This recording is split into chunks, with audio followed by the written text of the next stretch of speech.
Across the UK, online and on DAB. A new kind of talk radio. We'll get you talking. Talk Radio. Good evening, dear listeners. Thank you, George. Always a pleasure to come in. I much prefer following George than I do Johnny and Ash because he has the studio really cold and I like it cold. Johnny and Ash, they have it hot and it smells of blokes. So thank you, George. You can do more shifts if you don't mind. Busy show tonight. Fun fairs. What a rip-off, huh? This is Talk Radio. Late night, Iain Lee on Talk Radio. We have ways of making you talk.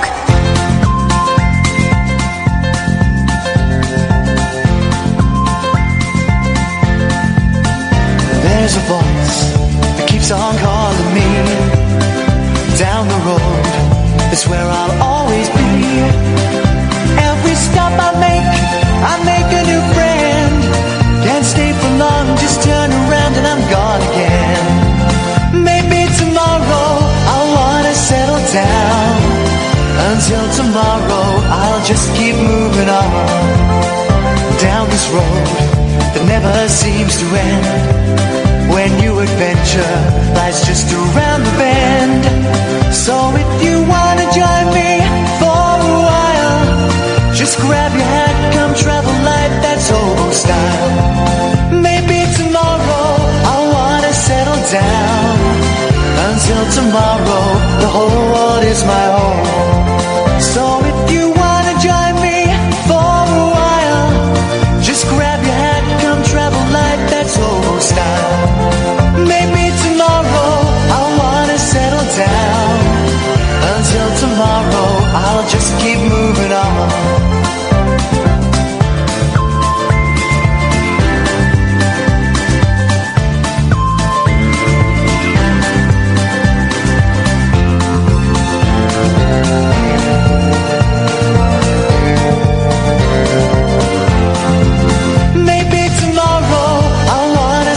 Down. Until tomorrow, I'll just keep moving on. There's a world that's waiting to unfold, a brand new tale no one has ever told. We've journeyed far, but you know it won't be long.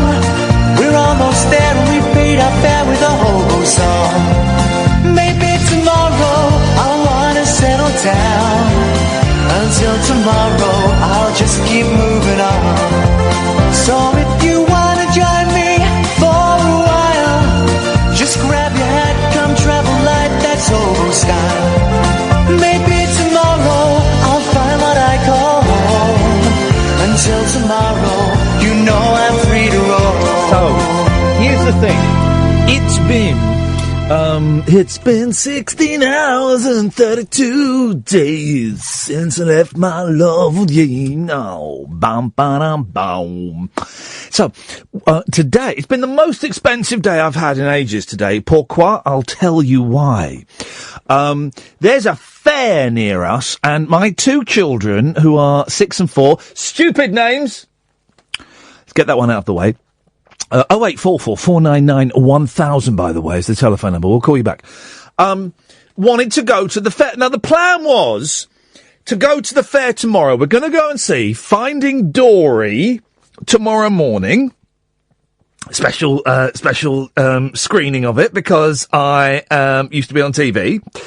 And then we were going to go to the fair. But we had an hour or so to kill today. So we went to have a look at the fair, just as the fair was opening today. So I said, all right, guys, let's go on some of the rides now, and then we can come back tomorrow, and we can go on the ones we liked again, and maybe try a couple of the different ones, right? So the only ride we went on was the Dodgems, right? And then my eldest went on the big slide where you come down on the doormat. You know the one where you come down on a doormat? No, not Helter Skelter. No, it was a big slide. You sit on a doormat. When did someone realise that doormats were so slippery? And why aren't we all using them on normal slides? And we went in the one which I've always seen it, I've never been in it. And, well, one was rubbish. We went in at this sort of fun house thing. It was rubbish! £2.50 each, right? And it was rubbish. You just go in, there's like a really horrible soft play area. It's like in the side of a truck. There's a really horrible soft play area, but there was like an empty packet of Pringles in the soft play. It was rubbish, really. And you go upstairs and it was rubbish. It was £2.50 a pop. There's three of us. You do the math. Then we went on the one then this was brilliant, right? This was brilliant. And I imagine if you were, drunk, then you could spend hours in there. The maze, but where it's made of glass and mirrors.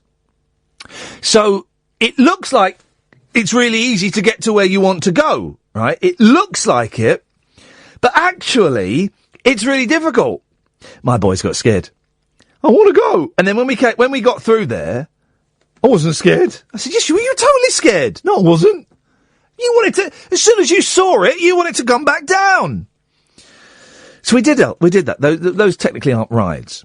And then, 499-1000, by the way. John, Alan, I'll come to you in a second. And then, we, did some of the shooting games, the rifle range games, because the kids wanted to play with guns. Right? Kids wanted to play with guns, because that's what kids are like. And so we had to go on one where you had pop guns, with corks in. And you had to shoot the sweets off of the ledge. Oh, come on, guys. Didn't shoot any of the sweets off the ledge. Right. Then we had the one with the shotgun, and it's got little pellets in it. Pellets in the shotgun. And you had to knock 3 bars down. I was helping them.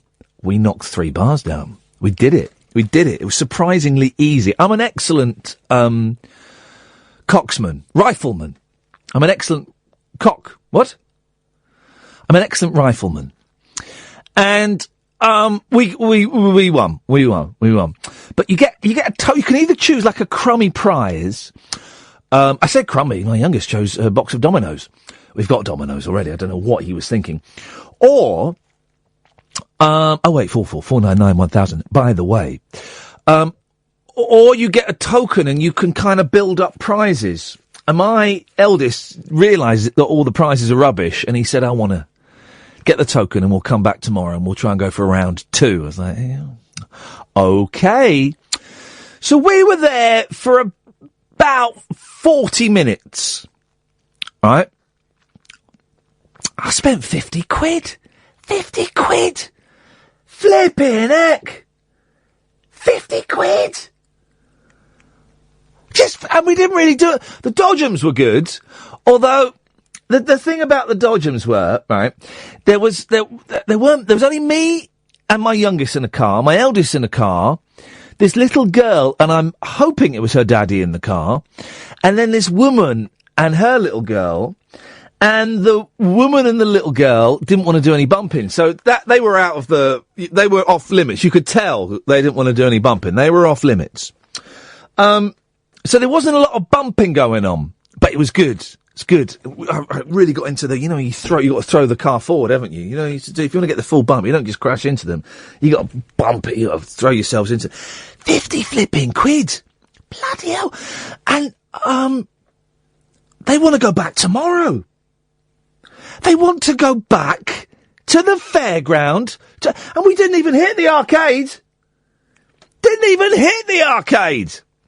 So, I mean, blimey, I'm skint. It's like the first day I've had them on the school holidays, and I'm skint.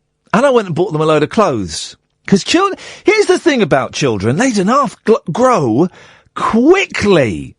I mean, properly, quickly. And so my eldest is all out of... It don't fit any of his clothes. So I went and bought him a load of clothes. And then the youngest, of course... Well, yes, he can have the hand-me-downs. But you kind of got to buy him a couple of things when you're out and about. Haven't you? So, talking about fairs, we're talking about the summer, we're talking about anything you want to talk about. It really is that simple. Now is an excellent time to give us a call, guys. 0844 499 1000. John, Alan, Hannah, stay there. I'm about to throw to a break, guys. You can text 87222. It's 25 pence plus your normal sending charge. And Boulder says, suck it up, Lee. Easy come, easy go. You can't take it with you. If you can't treat your kids, who can you? Well, I could treat myself. But he's right. Lucky I'm in a position where, 50 quid. It's a lot of wonga, but, I get nearly £1,000 a show. I don't. But yeah, exactly what I thought. I did not begrudge a penny. Until afterwards. At the time, I enjoyed it because the boys were absolutely loving themselves and loving it. But I did begrudge it afterwards. 0844 499 1000. If you're new to the show, we'll take the calls in a second, I promise. Got 4 lined up. If you're new to the show, you don't have to call in about fun fairs. Keep looking to the camera. I've turned Periscope off for the moment because the internet connection is pony. I'll try it again a bit later on. You don't have to call in about fun fairs. Fun fairs. You can call in about anything you want. I just sit here and kind of tell you what's happened in my day and go through the papers. You can call in about the stuff I'm talking about the stuff in the papers, or about what's happened in your day or your week, or something you want to know the answer to. Anything. Honestly, this is unlike any other phone-in show on the radio in this country, possibly in the world at the moment, in as much as we don't sit here and tell you what to talk about. It's like a conversation in a bar with your mates, right? You don't meet your mates at 10 o'clock and go, right, for the first hour, we're going to talk about Munich. Then for the second hour, we're going to talk about Sam Allardyce. Yeah, you see? Been in the TalkSport office too long. And then for the third hour, I thought we'd talk about sweets from the 70s. You don't do it, do you? You come in and you go, I went to a fair today and it cost me 50 quid. And your mate goes, flipping heck, you sucker, what were you paying that for? Anyway, today I was when I had massive ice, and the conversation goes on like that. That's kind of how this show works when it works. And I think we all took a long, hard look at ourselves after Wednesday's stinker. It was a stinker, wasn't it? It was a stinker. John's on the line. Good evening, John. Greetings, music lovers. Right, not off. Oh, hang on a minute, Fluff Freeman. Was that all right? Here's the thing, right? I bought, and it got delivered today, and I was going to bring it in tonight, and I won't. I'll bring it in next week, right? I bought for 20 quid plus £10 postage and packing. I could have met the gentleman on the M25 but I thought it's only a tenner. I bought a really old 60s reel-to-reel tape player and recorder, right? And it arrived today, and it works. 20 quid, John. 20 quid. Now, the week before, the reason I bought this is because the week before, I bought 15 reel-to-reel tapes. And they've... what? Oh, well, I don't know. This is tomorrow night when the kids go to bed. Some of it is labelled.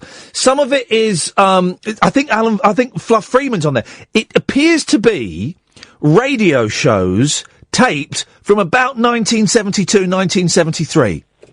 Any idea what stations? Well, Fluff Freeman's on them, on one. I think Blackburn's on one. I'm not totally sure. Sounds like Radio 1. Maybe Radio 1. I'm guessing Radio 1, but I need to find out, right? But then I was looking... then I've been going on eBay and looking at more reel-to-reel tapes. Now, I've got a bid on a tape. It's £2.50. Please don't bid me on this, right?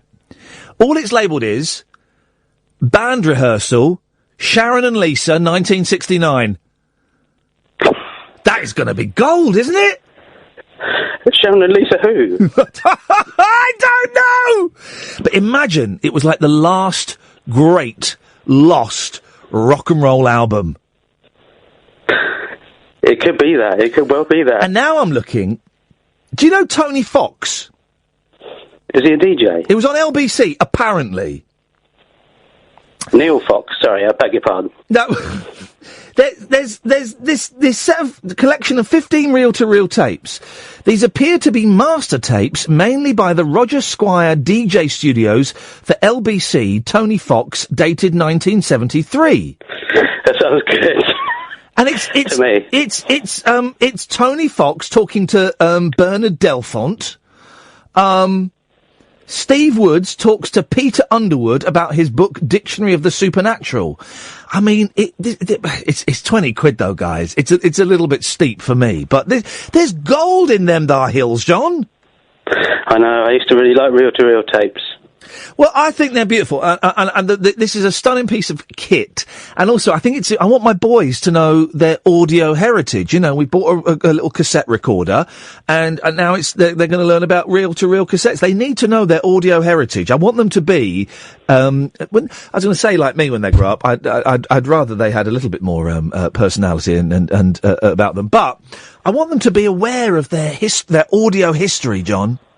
So you got them. There's a cassette recorder as well. You say? I bought a little cassette recorder, but I bought one, but it's a new one, right? And the new ones are built really badly. It's about 44 quid, and it's really cheap and nasty. And the buttons are so hard to push down that my youngest can't push the buttons down. It's horrible. But they always used to be like that, didn't they? You'd push the button down, it would sort of go clunk. Well, but this doesn't, you've got to hold the tape deck down as you push the buttons down. And the microphone is not properly insulated. And the main thing it records is the sound of the motor going round. But that's what mine were like. I mean, they were really awful. No, you're fair point, yeah. And, you would put a tape in, and then about 5 minutes later, you'd wonder why it had stopped, and then you'd open the cassette recorder, and there'd be all the tape mangled in there. Yeah, you're right. And I came home the other day and I saw that there was a mangled tape, and I knew they were going to throw it away. So I got my pencil and I fixed it. And it's like, sometimes the tape on cassettes kind of, someone's just texted, I think you'll find that Sharon and Lisa was a record company code name for Lennon and McCartney. You never know. If I win that tape, I'm going to bring it in and we're going to play it live on this show, okay? We're going to have the world premiere on this show, and then it'll be this show's mission to find Sharon and indeed Lisa. John, what have you called in for? What you got for us? Well, I hear that once you almost wanted to be a primary school teacher, is that right? Several times in my life I have, I've investigated it, yes, and it will happen one day. And I just saw this thing in a magazine I thought was good. I was thinking I was just going to read out my 5 favourite ones of these. It was 100 things you should have done at school before the age of 11. Oh, yeah. Chosen by primary school pupils. Oh, fantastic. Go on, what have you got? 1, fall off your chair when you swing on it. Well, hang on. 2... Hang on. This is the kids. The magazine has surveyed 2,000 pupils. It says here. Wait, how can you swing on a chair and then fall off? It's like the fella yesterday who phoned up who was so drunk that he'd fallen over while he was lying down in bed. That is drunk, isn't it? That is proper drunk. All right, so swing off a chair and fall off it. Okay, yes. Maybe like go backwards on your chair. Okay. Oh, yes. Wasn't that the most? I know we don't do school time memories very often, but. The greatest thing was when there was a loud bang at the back of the class and one person in hysterics, and you turned round and someone had been leaning back on their chair and they'd gone for a Burton and fallen right back. What a joy. I will probably never experience that hilarity ever again. Well, that leads quite nicely into the second one, which is laugh so much that drink comes out through your nose. I worked out in my 20s that I was never going to laugh as much as I did when I was like 13, 14, 15, when, everything, when your mate could just like fart even, or just say a stupid word, and you would be in fits of giggles for hours. And then all they'd have to do is, once the laughter had died down, just look at you in a funny way, and you'd be back in those fits of giggles. Never going to happen. And I just do one more, which was run round a corner only to smash into a teacher. Oh, yeah. I guess the modern equivalent of that one, John, for me, is having my Walkman, the iPod, iPod in and singing really loudly, thinking there's no one there, and then walking around a corner and there's someone there. And you then have to make the split-second decision. Do you pretend that you weren't singing loudly, or do you think, nah, I've got to go for this, and you start singing even louder? Oh, God. Decisions. It's a tricky one. Decisions. John, what have you got planned for this weekend? I'm going to ask all of the listeners this evening what they've got planned for this weekend. Let's find out. Let's try and build an image of the listener. It's a feature. I've got it. The listener and his weekend. You got any music? Hang on. Hang on a minute. Hang on. Stay there. We're going to make this work. Have you got that awful Steve Wright music? Which awful Steve Wright music? How does it go? No. I listened to Steve Wright for the first time in ages the other day. Flipping heck. Hang on. Hang on a minute. I've got to think of something. I've got to think of something interesting that I'm doing in my weekend now. Hang on. Is this? Hang on a minute. This is. I've found a video. The making of Steve Wright's main theme. That must be a belter. Hang on, we're going to find out. We're going to find out how they made Steve Wright's main theme. Anna, Jonathan, and Alan, stay there. Hang on a second. Is this it? Sounds a bit avant-garde. Hang on, here we go. Hang on, let me just jump forward. That's John Cage. Here we go. Oh, for goodness sakes! Here we go.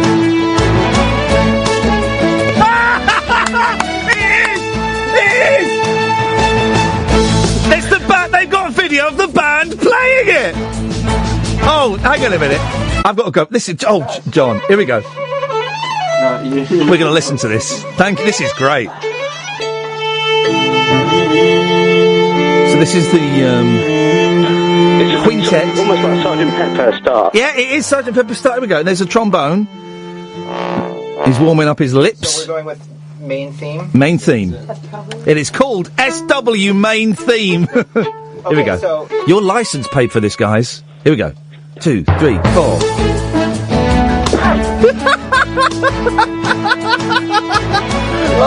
This is almost as funny as the Bill Cosby porno opening titles. It's the band playing Steve Wright's theme.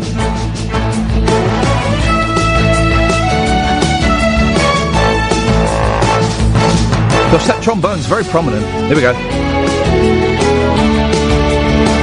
Big build-up. Here we go.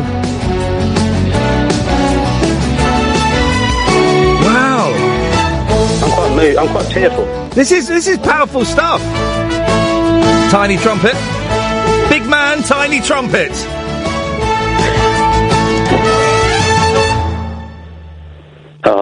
Now you want all of them to swear and go, it was... Here we go. I like it a lot. It's fruity. Fruity? Yes. It's fruity! Hang on! That's the producer! Here we go. Thank you. It's a wrap. I like it a lot. It's fruity. Very cool. I like it a lot. It's fruity. You utter twonks. So yes, we have got that. We have got that music, John. You'll be pleased to hear. So what's... Oh, hang on a minute. So hang on. I've got to cue it up. Hang on. Hang on. That sounds better to me. That sounds better. Yeah, it does. He's warming up his lips. That's the WFMU version. Here we go. Going with main theme? Yes. Right.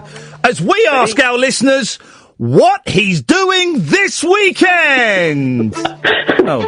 Okay, so... As we ask our listeners what he's doing this weekend.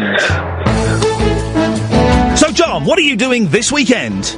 Well, this weekend I was thinking of going to the park and probably reading a book, and then I might go and see you on Sunday doing your show. Thanks very much, everyone. Thank you, John. Oh, that is the most... that is the most wonderful video. Oh, I'll tweet that. That's fun. That's fun. 0844 499 1000. It's a feature. What is the listener do? We're asking the listener, what is he doing this weekend? Yes, it's been pointed out to me that we have some female listeners. Well, deal with it. Deal with it. Because in the 70s and the 80s, and for some of the 90s, guys, it wasn't as enlightened as we like to think. It was, we'd still refer to chairman, blackboard, Three Blind Mice. And I kind of miss those days. 0844 499 1000. Alan, Jonathan, Anna, stay there. Steve Wright's theme is pre-recorded like most of his shows, says JP on Twitter. 0844 499 1000 is the telephone number. Thank you, Tosh. Let's go to Jonathan. Yes, Jonathan. Hello. Hello, Jonathan. Well, you've got to take your kids back to the fair tomorrow. Why is that?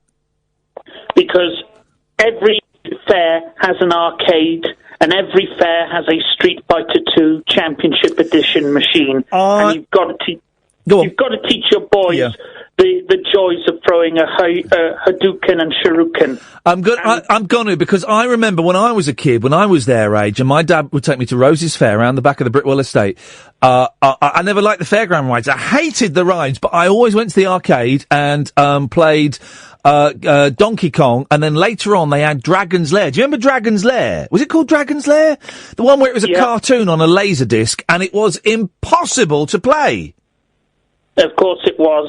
Absolutely impossible. So yeah, I will take them to the arcade. We will go back. Do you know what? I can afford it. It will be a lovely afternoon I do think they'll be terrified of the ghost train though. The youngest, right? There was a ghost train there, and I thought they'd banned ghost trains, but it turns out that they are still legal, right? And I used to love the ghost train. I haven't been on one since I was about 8. And my youngest, the 4-year-old, was like, yeah, I want to go on the ghost train. I want to go on the ghost train. And the 6-year-old was like, nah, I don't want to go on it. And then we got there, and they swapped. And the 4-year-old went, no, I don't want to go on it. And the 6-year-old went, yeah, I'll go on it. And I said to the 4-year-old, well, why don't you wait here while I go on with your brother? No, please don't go on there, please. And then we got home, Jonathan, and the 4-year-old goes, I wish we'd gone on the ghost train. I wanted to beat the ghosts up. But the ghost train is proper terrifying. Do they have to park it over somewhere that's haunted, or have they, and I know this is a controversial subject for you, Jonathan, have they caught the ghosts, Ghostbuster style-y, and they transport them from location to location to location? It's just smoke and mirrors. Oh, they're not real ghosts. Okay, fair enough. Yep, that's, I understand that. What you got for us, Jonathan? Well, I just think you should teach your kids how to play Street Fighter 2 properly, like no button mashing. Teach them the 6-button layout, how to string combos together. the glories of settling any disputes through video games. Hello? Where did you go there? What happened? Just my signal cut out. I think that's not a thing. Signal cutting out is not a thing. Yeah, all right. Do you know what? As a tribute to you, Jonathan, I will take them to the arcade tomorrow, and we will find Street Fighter 2, and I will shame them into not becoming a button basher. There's nothing worse than a button basher who just does it all by luck and does all that nonsense. Yeah. Down with the button bashers, I say, Jonathan. Yeah, me too. Thank you very much. Tutty bye. 0844 499.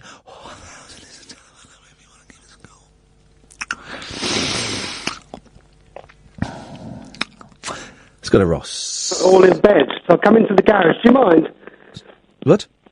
That's Ross. Ross Padswell from Norwich. What? Hang on a minute. Who's come into the garage? Who's gone to bed? No. That's a bit of a long story because I used to ring you when you used to LBC, but now you're on Talk Radio. Right, hang on.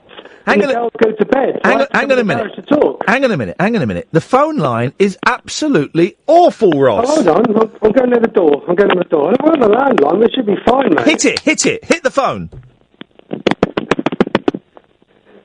Try it. Bad? No. I tell you what, we'll give you a call back. Give Ross a call back. While we're waiting, we'll go to Anna. Yes, Anna. Beep, beep, beep. Bip, bip, bip. Anna, get your gun. That's unexpected. She's shooting number 1. I've got a sore bum. Sorry? I've got a sore bum. I wasn't expecting that. What's been going on? Has Mr. Anna been experimenting?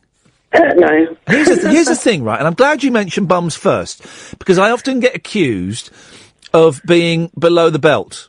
Oh, right. Well, hang on a minute. All right. Okay. No. This is okay. I know we've got. I know. Hang on. We've got a 10-year-old coming on next. That's fine because that's fine. Okay. In fact, let's get Wilson out of the way. Then we'll be free to talk. Yes, Wilson. Okay. Hello. Hey, Wilson. What you got? Hey, can I just say today I broke up from school. Yeah, man. In your face convention. It didn't feel like the last day though. What do you mean it didn't feel like the last day? Well, like, it was no different to... School's out for Wilson. School's been blown to pieces. No more teachers. Did you all sing that in assembly? Yeah. No more teachers. No more rules. Wow. But yesterday we were just given all of the art equipment and told to do whatever flipping it. Drawing. Bit of boring drawing. And teachers get paid for that. The easiest job in the world.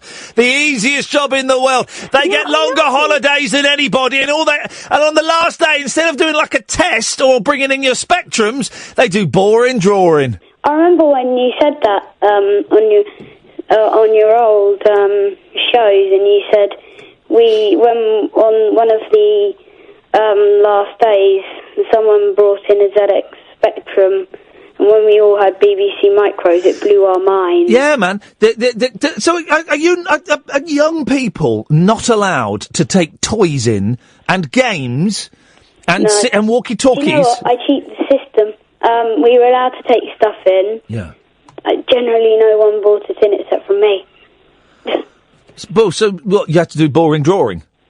Well, actually, yesterday was the day where we were allowed to do anything that we... What the hell is going on? ...with the art equipment. Broken Britain. Broken bloomin' Britain, Wilson. So what I made was like a FNAF mask. What? Which goes all the way around and it lodges in... I can have it on my jaw. So whenever I move my jaw, it opens that jaw. Ah. You most probably don't know what FNAF I don't know what you're talking about now. No. Do you know what I've been looking for absolutely ages? I still haven't found what I'm looking for. That's a song. No, most probably will never find this.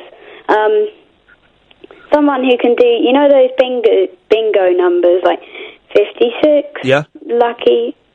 56, lucky. 76. 50, Hannah. Yeah, can we find someone 56, lucky. Oh. That's right. one, that's one. So we've got, let's work it out. 56, lucky.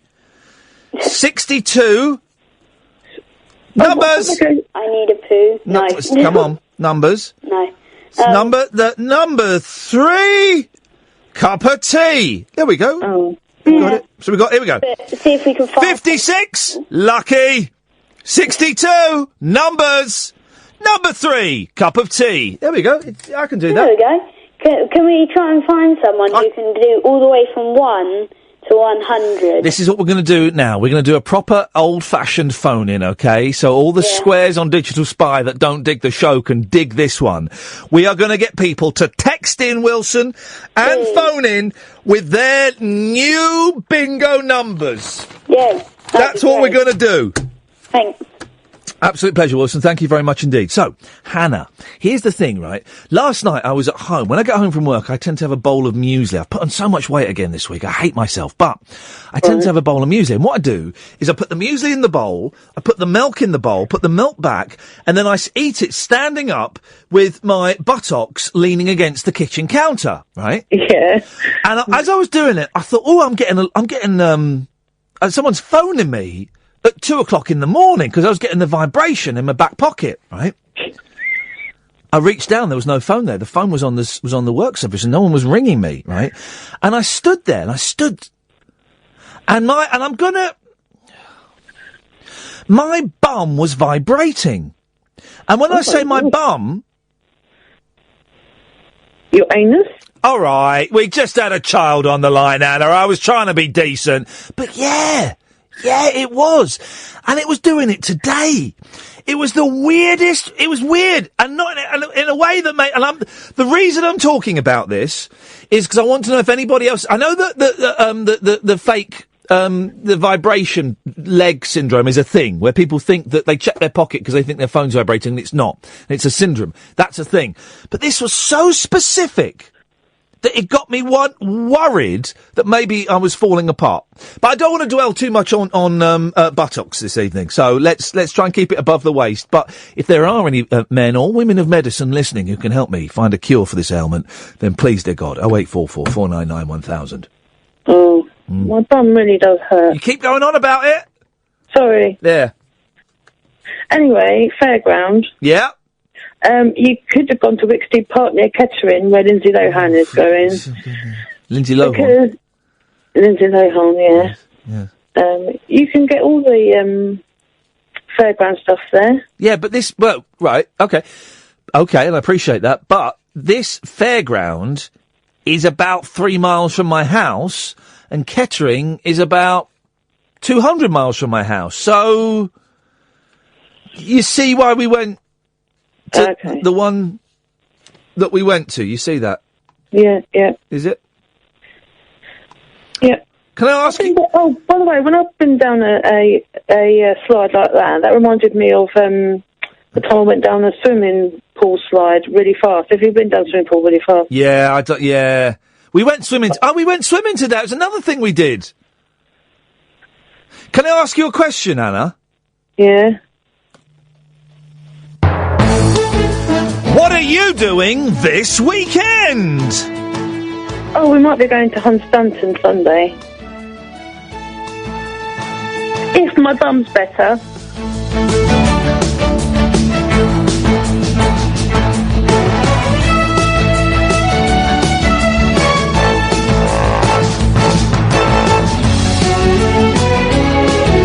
Oh, 0844 499 1000. We're asking the listener, what's he doing this weekend?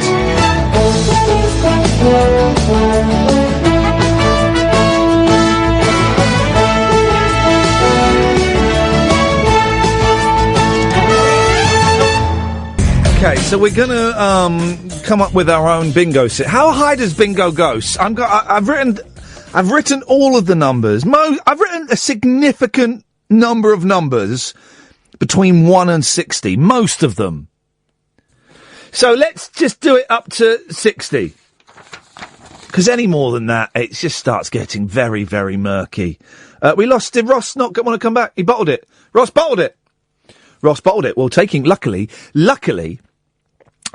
we always have a substitute caller standing by for when a caller bottles it. And it means we get to use him this evening. He's been on standby ever since this show started on March the 21st, 2016. We've not had any callers that have bottled it so far, but we've got one tonight. Ross has bottled it. We can all boo and hiss Ross, but we can bring on our substitute caller. It's Mr. Hugo Peters, substitute caller.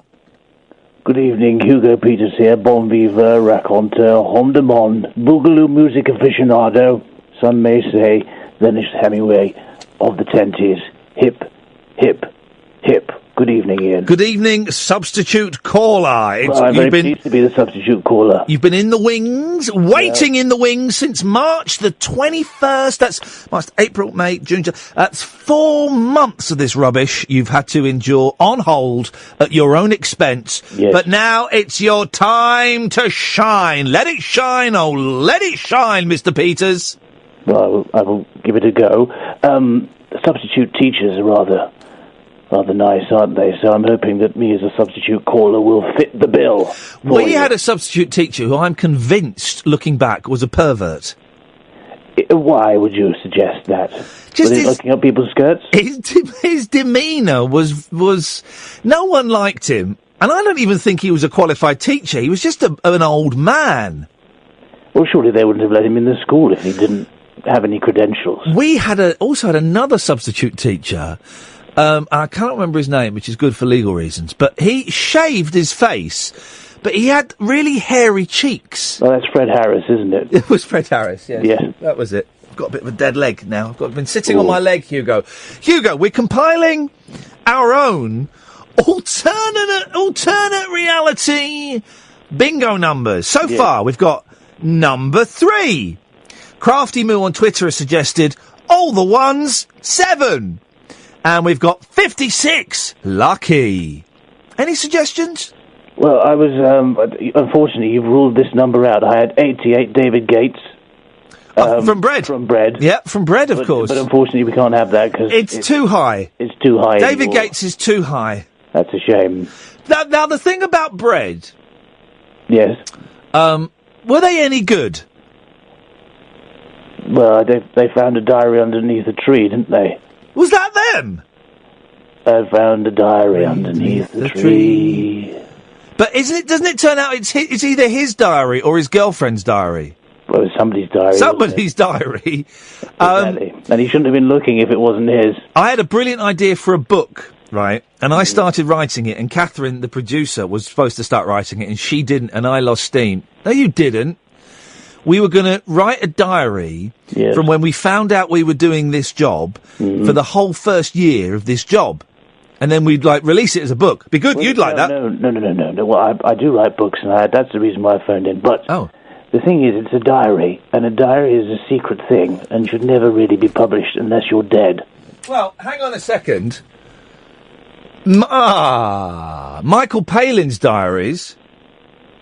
Yes. Well, he's not dead, is he? Oh, no, he's not. And those are good. Kenneth Williams' diaries. He's not dead. He's dead, sir. What? Yes, he is. He died. The Kenneth Williams diaries, I've not read them for a while. They're a heavy read, right? Basically, the majority of the 80s entries are about him fancying the face man from the A-Team. They really are. I thought it was also about his piles as well. It's a lot about his piles. It's an incredible read, and do you know what? I'm gonna once I finish my Harry Nilsson book, I'm gonna crack on with the Kenneth Williams diaries again. But the last few years, in fact, pretty much the end of nearly every year, he contemplates killing himself. Yes. It's bleak. It's a diary, you see. You can write anything you want in a diary. It's not to be seen by anybody. But I've seen it. I've seen it. Well, you have, but he was dead then. I've got it. I've bought it. Yeah. Well, that's what I'm saying. He was a dead man, and I've got it. You shouldn't really show your diaries to people. But it's not my diary. It's his. Palin, if you're listening, you shouldn't have showed them. Or you should be dead. Or you should be dead, Michael. So Hugo Peters there, actually threatening to kill a python? No. I was addressing him. If you're listening, Michael, in a you threatening. Shouldn't have released them until you were dead. Yeah. So you're saying you want to kill him? No, I'm saying that if he's got any more, he should wait until he goes. Anyway, listen, I'm writing a book at the moment. Yeah, I'm going to give you a little bit of music underneath to make this a bit more. Yes, please.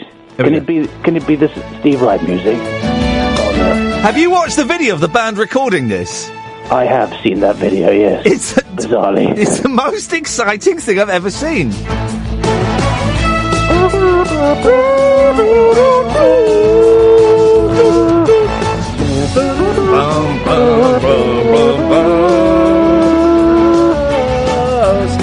Steve Wright and Tim Smith. It's Steve Wright in the afternoon with Tim Smith. It's Steve Wright doing chatty bits. Chatty bits. He's still got factoids, and I think that's a shame. I hope they clear up. Anyway, good evening, Hugo. You're live on Talk Radio, caller. First, hang on. Long-time presenter, first-time caller. Good evening. It sounds like you're in an old cine film. Good evening. Because of the... Can you hear that? Can you hear that? Can you hear that, Hugo? I can hear it, yes. Well, what is it? Well, it's the background. Of the cine film you're calling from? I'm watching a cine film. Are you? What are you watching? Casablanca. Oh. Yeah. Frankly, my dear, I couldn't give a damn. I've not actually watched it. Is that a line from it? Is it true? Right. this is a genuine question. This isn't me doing a piece now. I heard this on something, right? The last scene of Casablanca, when... Hang on, I've not seen it, Ian. Okay, well, spoiler alert. Okay. The last scene of Casablanca, when the man and the woman go to the airport and he puts her on a plane, right? But the plane's in the distance. But it was such a small set that they couldn't have the plane in the distance. So the plane is actually quite nearby. But it's it's tiny people. I don't know what we call them. I don't want to use an offensive word. It's people of restricted height growth. Right. It's a perspective thing you're talking about. Yeah. They're really small because they're a long way away. Yeah, but it's not because actually the plane is quite near. So they've just got people of restricted growth manning the aeroplane and cleaning it and stuff like that. Could they have been children? Just dressed up to look like. Well, pilots? no, they couldn't because of the film, the acting laws in Hollywood. Got one. Jackson 555. Sorry? Jackson 555. Okay. Yes, thank you. Jackson 555. It's good, isn't it?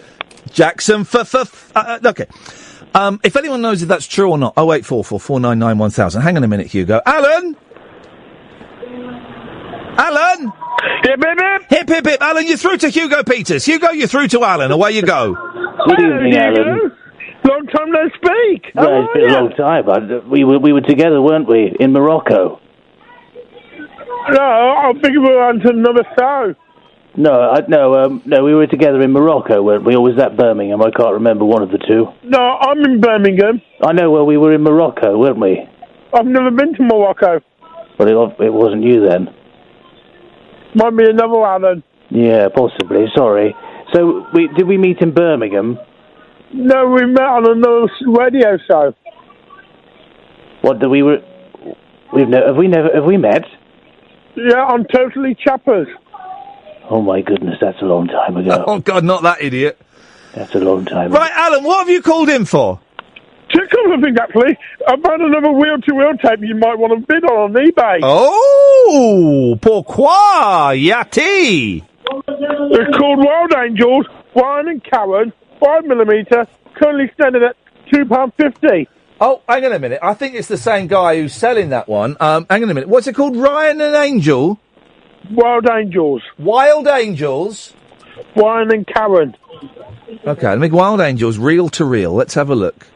Oh, yeah, I've got a bid on that one. Shush. I've actually got a bid. I've got a bid on it. You said it was Sharon and Lisa. Yeah, no, there's another one. There's two of them, mate. Well, I'm looking at one called Brian and Karen. Yeah, I know. Don't keep banging on about it, because I've got a bid on that. Oh, There's only one bid. Yeah, it's mine. Hello, Alan. It's usual Friday night, people saying hello to me. The usual Friday night, people saying hello to Alan. Alan, listen, here's a tip, mate. When a lady, as hot-sounding as she was, says hello to you, you hang up the phone and you go and you scout out the area. You know what I'm saying? Well, she had all her mates with her and we were just to get to the bar for a drink. What the hell? So there was a girl who sounded hot with all of her mates going to the bar, she says hello to you, and you carry on talking to some loser who hasn't been on telly for years? You're nuts, Alan. I'm going to do you the biggest favour ever. I'm going to cut you off. Go and work it, boy. Okay. There we go, Hugo. You see, this is sometimes, you know. Yes, he's off there now. He's really... I think you're giving him some good tips. No! Listen, I am nothing, Hugo, if I'm not generous and free with my wisdom and my tips. Advice. Advice. You've got plenty of it, haven't you? Thank you very much indeed, sir. Did we get to the point of your substitute call? Well, really, the thing was, you know how I was a substitute waiting for a long period of time? Yep. I was on hold, listening to that music that you guys played at Talk Radio. Yes. And it reminded me of a call that I made to one of those numbers at the back of a paper. Yes. Oh. You know, those numbers next to those ladies who don't tend to wear much. Yep. In the clothes department.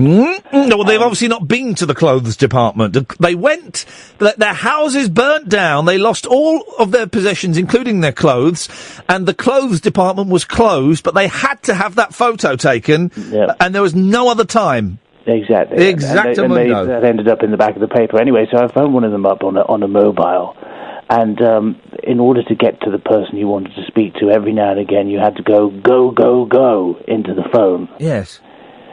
Which was a bit embarrassing because I was trying to keep it under wraps at the time. I've just been told that 43 more diaries. Well, basically, the library is going to publish 2,000 letters and more of Kenneth Williams' diaries. Is he definitely dead? Yes, he is dead. Okay. Well, it depends. What years are the diaries? They're diaries from 1993. Oh, Hugo, well, listen, I'm going to send you back to the substitution bench. Next time a caller bottles it, you're on. Hey, the number's just come out. Number 55, Jackson 5. Thank you very much indeed. Good evening. Good evening. Strong call. We have the best substitutes here, don't we? Don't we, guys? Ben, stay there. You'll be the first caller after the news. If you want to give us a call, dear listener, you're more than welcome to. Suddenly an hour of radio has gone, and what have we talked about? Literally nothing. 0844 499 1000. Talk Radio. I've just booted up Periscope again to see if the old Wi-Fi is working any better. We'll see how it goes. You can check it out, periscope.tv/Iain Lee. I am Iain Lee. This is Talk Radio. There's another 2 hours of this nonsense to go. Late night, Iain Lee on Talk Radio. We have ways of making you talk. I'm not the kind to kiss and tell, but I've been seen with Farrah. I've never been with anything less than a 9. So fine, I've been on fire with Sally Field, gone past with a girl named Bo, but somehow they just don't end up as mine. It's a death-defying life I lead. I take my chances. I die for living in the movies and TV.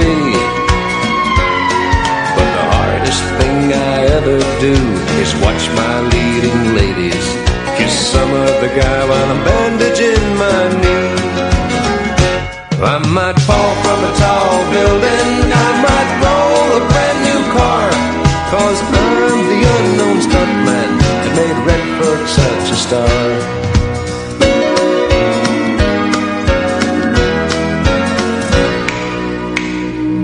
I've never spent much time in school, but I taught ladies plenty. It's true, I hire my body out for pay. Hey, I've gotten burned over Cheryl Teague's, blown up for Raquel Welch. But when I wind up in the hay, it's only hay. Hey, I might jump an open drawbridge or Tarzan from a vine, 'cause I'm the unknown stuntman that makes Eastwood look so fine.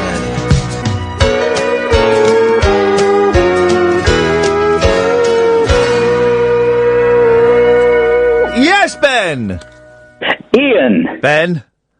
The song you just played, you will love Hoyt Axton and Della and the Dealer. It's almost identical. Is that, what's the one where the man has a violin battle with the devil? Is that it? Yes, that is The Devil Went Down to Georgia by Charlie Daniels. That's one of the greatest songs of all time. That is wonderful. I'm a country music fan. But Hoyt Axton, Della and the Dealer, is one of yours. You're going to love that. Where do you stand on the Dixie Chicks? Well, I don't like the Dixie Chicks anymore, but I used to be a huge fan, but they went pop, and I like country. I like my fiddle. Whoa, hang on a second. You're not saying that pop album of theirs was pop, are you? Yes, they did a great cover of Mother by Pink Floyd. You must hear Pink Floyd's Mother covered by Natalie Maines. I know, yes. But that album they did, the one with Rick Rubin, and I forget the title of it. Yeah. I'm not ready to make noise. I'm not ready to back down. 'Cause I'm as mad as hell and don't around. That's a great album. Well, you need to see the documentary about it. I've seen it. You see? Oh, I've Ian's seen it. You are so on the pulse, Ian. I am on the country music pulse. Judo. Yeah. Israeli bread. Judo, Israeli bread. What? Judo. Now you've lost me. Now I'm off the pulse. The pulse has gone cold. Sorry. I'm the guy with mental health problems who went to see Neil Diamond's house. Yes. Oh, yes. I know who you are. I know exactly who you are. There was no squelp of excitement as we came to you this evening. I missed that. Because I was holding on for such a long time. I had a bit of a bad day today, Ian. Uh-oh. Wagwan. I made a chili con carne, and it was more like chili con carnage. Steady. That was nearly had to dump you. Speaking of dumping, what went wrong with the chili con carne? Well, I made falafel, and it's more like falafel. What the hell? Can he get a third food pun out of this? Let's find out. Continuez-vous, s'il vous plaît, Ben? Hebrew. Israeli teabag. Hang on a minute. So, I went to a synagogue, and I was absolutely gasping, and I went over to the fella, and I said, who's making a cup of tea? And he said, Hebrew. There's kind of a joke there. It's kind of a joke. Say that, Iain, can you do me a favour? Can you say the word creche, as in a child goes to a creche? Creche? It's a posh car crash. Hey! We're on, just a minute. All right, okay. Can you do me a favour? Can you say the word Dubai? No, I got given it for free. No, Dubai. Debbie from Birmingham. What? Dubai, Debbie from Birmingham. You really have got mental health issues, because now you're gibbering like a lunatic. I'm sorry. Jamaica? Shall I get to the point? Shall I get Jamaica? Shall I get to the point of the call? Yeah, but there's more places you can do the Jamaica. So there's Jamaica. I went to see Neil Diamond live in concert at a small island near Malaysia. Singapore? No, he's very wealthy, thank you very much. You crack me up. You crack me up. I didn't do that, Ben. If you're looking for a claim, I didn't crack you up. That you were either born that way or somebody did it to you in your childhood. On Sunday night, Ian, I'm going to see you live with Sidekick Simon at the Boxley Wheat Chief. What? You don't know the reference? No, I don't know the reference. I'm going to see you live with Sidekick Simon at the Boxley Wheat Chief. Could you explain the reference, and I'll investigate whether I need to get... It's Alan Partridge, Mid-Morning Matters. All right. And your show really is becoming just as good as Mid-Morning Matters. Well... It's really becoming very Alan Partridge-y. Well, hang on a minute. How is it Alan Partridge? Because you get these wonderful callers who are just, you couldn't make them up. You couldn't make them up. You know I am doing a live show on Sunday. I know, and I want to come. Don't. You won't be allowed in. Oh, no. You won't be allowed in. Listen, Ian. Yes? Do you still have the cat with the step that was made out of videotape? I do have the cat. I don't have the steps. For those who don't know, when I lived in a flat, I moved with, we had a cat, and there was no back door. It was a top floor, it was a first floor flat. There was no back door. There was just a window. And then I got a door installed, and they put in a cat flap, but the cat flap was too high for her, right? So I made a series of steps out of Kiss bootleg VHS video cassettes, and it worked perfectly. But I've still got that cat. She's 17 years old now. She's a teenager. Yeah, yeah. Do you know that cats go to nightclubs when you're not looking? They sneak out and they go to the local nightclub. She don't do nothing, this girl. She is unsoiled. Cashback! Would you like cashback? 20 quid, please. I never take the offer of cashback. When it first came out, it was a brilliant thing. You want cashback? Yeah, 50 quid. But now now I tend not to take the cash back. I don't really use cash that much. I'll need it tomorrow at the fun fair. Listen, Ian, on a serious note, I really hope you get a second series. I hope Tony Hares at Talk Radio gives you a second series. Of what? What's he talking about now? Of what? This? Alan Partridge. You're not an Alan Partridge fan. Well, I am an Alan Partridge fan, but this is nothing like Alan Partridge. Well, I'm going to have to break your bubble. I'll break your bubble in a minute. I have to burst your bubble. You are a little bit Partridgey in everything that you do, Ian, and I mean that in a very, very affectionate way. But here's the thing, Ben. You're wrong, and there is no. And let us be blunt. There is no affectionate way of saying to a radio presenter, "You're like Alan Partridge." There is no way of that can only be, and I'm not joking now. That can only be interpreted as an insult. Oh no! Well, listen, I love you. I've been a fan of yours for 20 years. I've followed you since the Big Breakfast. Hang on a minute. Well, hang on a minute. First things first, right? I never presented the Big Breakfast. Second thing first. Right. Thank you. You've been a fan of me for 20 years.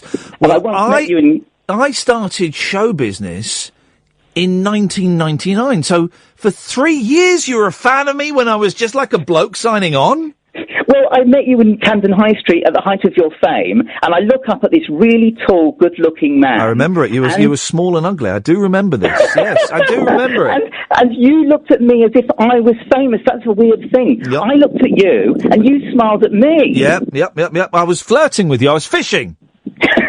I was cockfishing, and I got a nibble. You got a nibble. Got a little nibble, didn't I? How did he? I could have taken you back and ruined you, Ben, and I chose not to. I chose not to defile that body. But I followed you so much. I know, and that has to stop. You got a what? A hard what? I've got a whole folder on my hard drive of Okay. Ian Lee clips. I'm going to delete you now because that's weird. How has he been a fan of mine for 20 years when I've only been doing this for 17 years?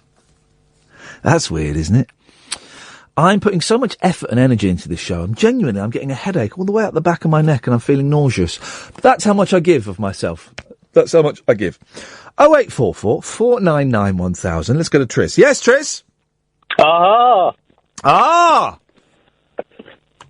mate. How you doing? Hip, hip, hip. Hip, hip, hip. How are you today, my friend? I'm all right, thank you, Tris. I've had a lovely day with the boys. Got a lovely day with the boys tomorrow. It's going to be a long old day, but when the boys go to bed, I'm going to get out my reel-to-reel cassette recorder, reel-to-reel recorder, and I'm going to go through this box of tapes I've got, and I'm going to see what's on there. And you never know, there might just be a piece of treasure. Oh, that sounds like a lovely, lovely day. I ordered. I've put a bid in on my amp for building my sort of alternative hi-fi with the other night. Now we're talking. For those who don't remember, Tris is building a retro stereo high-fidelity sound system. So what are you going for? You going for... I want to crack out the 8-track, mate. That's what I want to do. 8-track, mini-disc, I own some 8-tracks. I've never played an 8-track. Well, when I was young, my uncle had one in his car. And wow, I think he had Sergeant Pepper, and it starts with maybe She's Leaving Home or something really weird. The thing about 8-tracks, they were in a weird order. The songs were in a weird order, and I've never quite worked out how it was supposed to work. Well, it's because all 4 tracks play at the same time that you have to, because 2 tracks for left and right speaker, and they don't want big gaps when you change between tracks. They have to get each bit of tape to play for roughly the same amount of time. Oh, I see. Blimey, okay.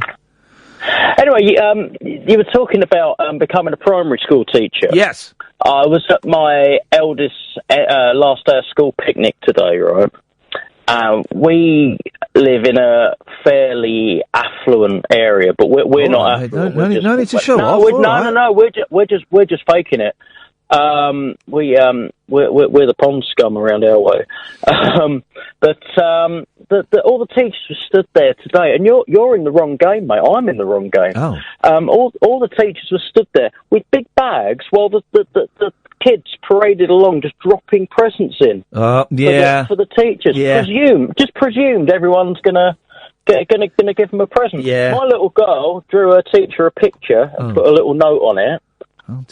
But the reception teacher, she opened a card with a £75 John Lewis voucher in it. What the hell? £75 John Lewis voucher. And but the thing is, when she opened it, she went, "Oh, thank you, £75." Like she's already had bigger already. Unbelievable. This is outrageous. This is the thing. Let's jump on the bandwagons. All cyclists are Nazis, and teachers have the easiest job in the world, and they're all slack. Yeah. That's what I'm supposed to say as a phone-in host, isn't it? Isn't it? That's how I'm supposed to do it? I'm supposed to attack teachers and cyclists. Well, I think we should ban teachers, and cyclists should be made to ride during the summer holidays.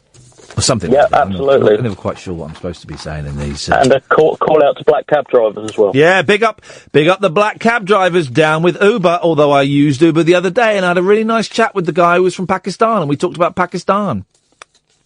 All right. So it was quite good, Oh, actually. yeah, you were over there for a few months. I was weren't over you? there. I loved it. I love it over there. Here's the thing, right? And I do use Uber, but I also use black cabs very, very occasionally. But I've got no beef with either. And I know we have a lot of black cab drivers listening, and a lot of it beautiful. But why? And I have seen this, a significant number of black cab drivers using sat-navs. Have you seen this? They've got sat-navs. They're supposed to have the knowledge. What's that all about? Yeah, I bet that's people saying that they're taking them the long way and stuff like that. I bet that's to protect them. Protect? If they can see they're going the quickest journey, it means they're not taking you the long way round to bump up the fare. I'll bump up your fare in a minute, Tris, with that attitude. Oh, I wish you would. Thank you very much indeed, Tris. Have a lovely evening. 0844 499 1000. Well. So, what have we talked about this evening? We're compiling an alternate list of bingo numbers, because that's the kind of phone-in thing that people do. So far we have number 3. All the ones, 7. Jackson 5, 55. And 56. Lucky. So we've got all of the numbers between 1 and 60, because I don't think there's any point in doing more than 60. Bingo's an odd game, isn't it? I went with my nan a few times to the Gala Bingo. It's fun. It's really good fun. Really good fun. But I would have, like, one bingo card and would be struggling and be like, hang on, what was that? What was that? Okay, 12. And you get these old biddies doing it, and they'd have like 6 or 8 bingo cards on at a time. They've got these big pens, these dabbers, and they'd be dabbing it. Just like that. ER! And you don't say house. You don't say, you go, ER! ER! That's how you do it. I do like a bit of the bingo. I might go one night. I might treat myself to a little bit of Gala. 0844 499 1000. That's what I'm talking about. What do you want to talk about? Steve's in Manchester. Good evening, Steve. Good evening, Ian. How are you? Hip, hip, hip. Hip, hip, Steve. I'm all right, thank you. The fun fair tomorrow. The what's that? The fun fair. Yeah, the fun fair tomorrow. It's going to skip me out again. You were saying to me, tonight, how Trent Stadium, get them on the scary rides. Yeah. Hey, that'll save you a lot of money. It will do. I have never been a fan, Steve, ever, of rides that involve danger or fast spinning movements. Never liked them. And I think as I'm getting older, I'm getting worse. We went to a park. Me and my youngest went to a park, went for a swim, and there's a playground at the back. And I went on a swing for the first time in ages. And I got motion sick on the swing. I really did. I can understand. But what I'm saying to you is that if you get them on the scary rides, they'll want to chill out afterwards. That'll save you a lot of money. Yeah, you're right. You're right. Are you with me on that one? Yeah, they'll work. So get them on that cage that spins round and defies gravity straight away, and they'll want to go home immediately after. Yeah, cost me a £5 top. Tonight, yeah. I'm sorry, my neighbour, he's been harassed off TV licensing. Well, has he got a TV? He's not. No. Has he got? No. His name's Paul. All right, Paul. And poor Paul. He wants to phone you about it, but he's a very, very shy bloke.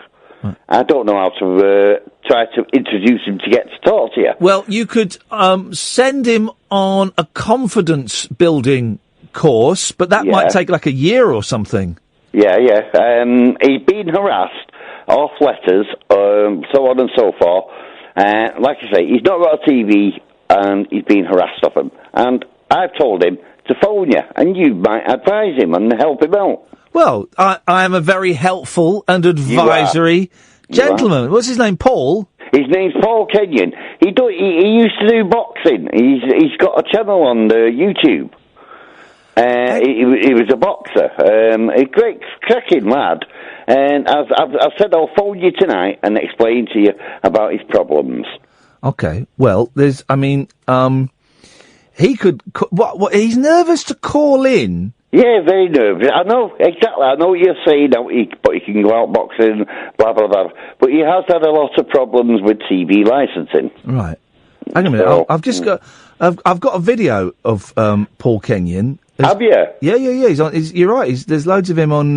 Yeah. He's very good. He's very, very well. He's quite good, but he's still nervous to speak to people. So I said to him, "I'll phone you." Look at the state of him. He could. Go on, look, he's massive. He's nervous to phone me up. Blimey, I'm nervous meeting him down the dark alleyway. No, he's only about 5'2". Oh, he's the wee fella, is he? Okay, yeah. In that case, he's a lovely lad, but very nervous and very quiet. I could beat him in a fight. You certainly could. Hey, Kenyon fella, I could beat you in a fight. If you think you're man enough, call up. Have you actually watched him, Ian, honestly? I'm watching him now. Look, hang on, here we go. This is it. There we go. Go on, son. Go on, fella. Get in there.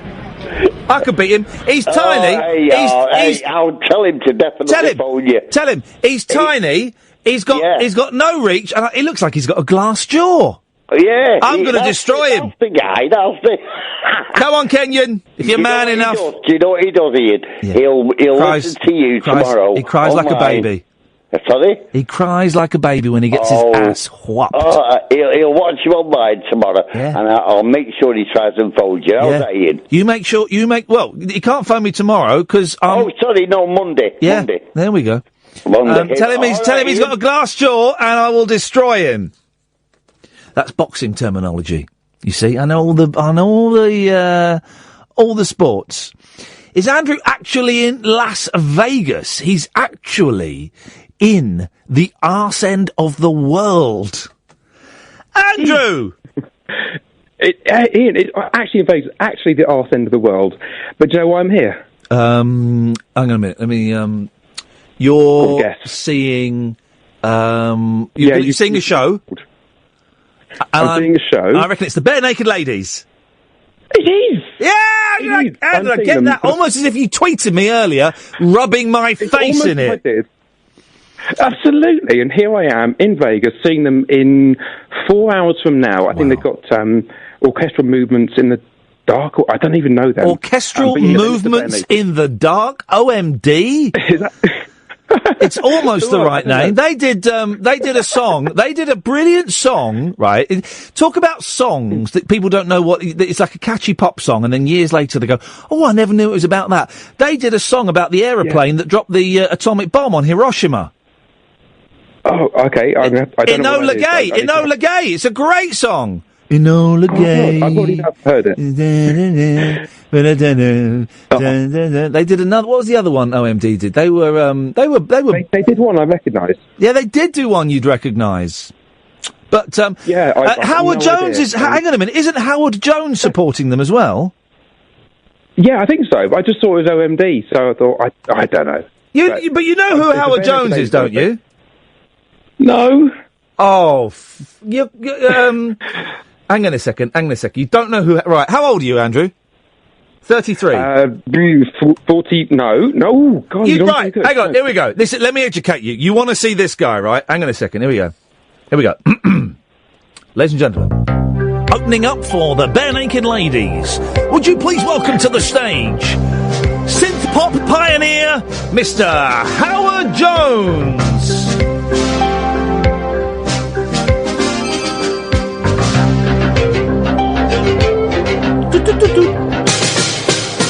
I love you whether or not you love me. Yeah. I love you even if you think it, I don't. Sometimes I find you that my love for you, but I don't.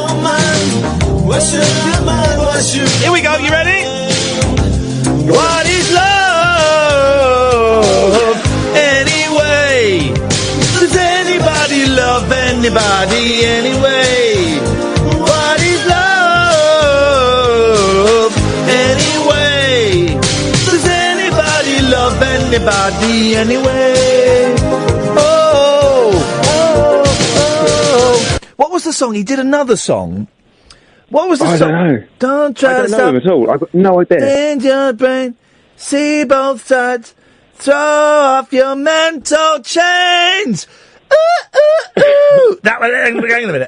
This is the song. This is classic, mate. Oh, no, that's not it. This is an advert for Brawn. Hang on.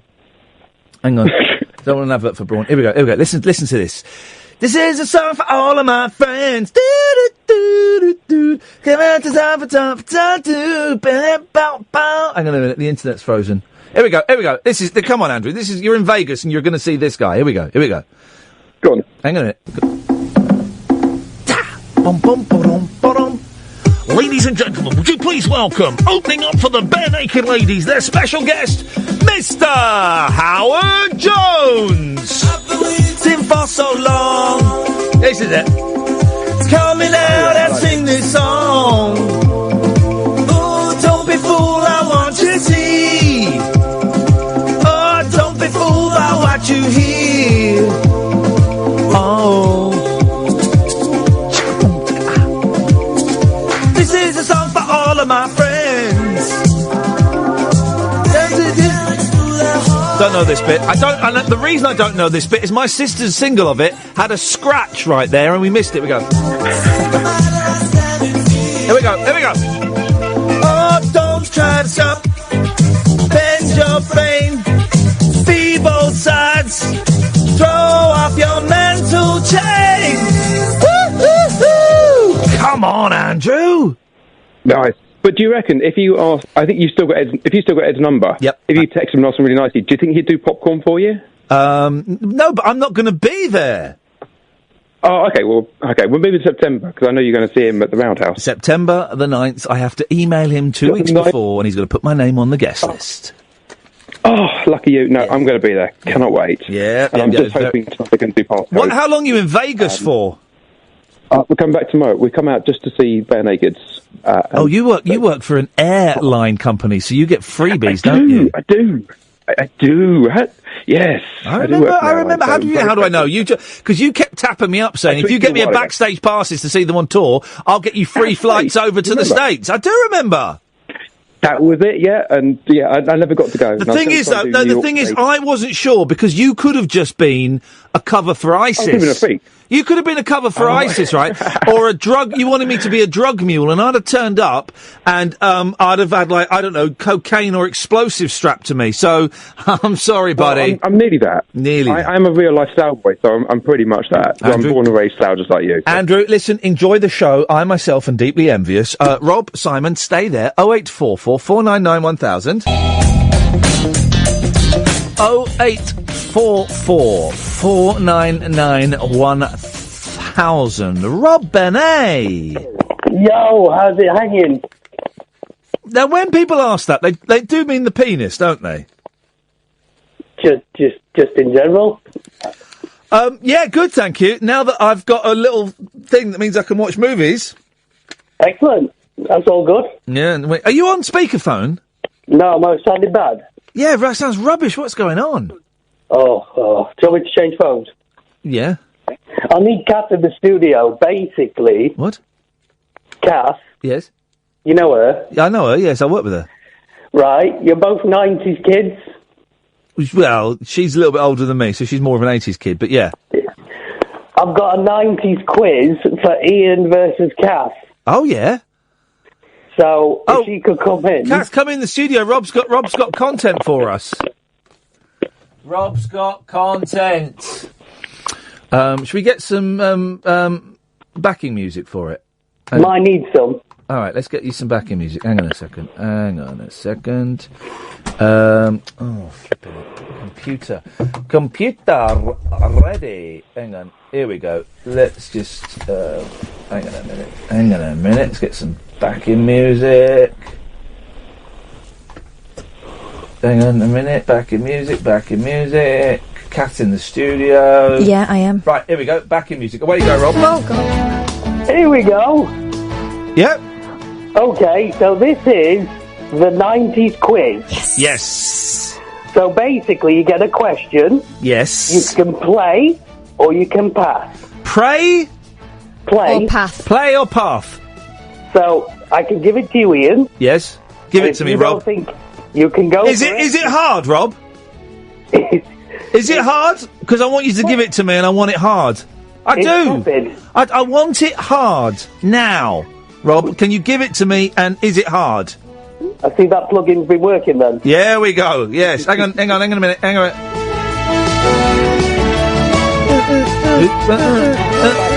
Love songs. Factoids. Love songs on a Sunday. This is for Dennis. He's been married for 20 years. Don't want to say it to her.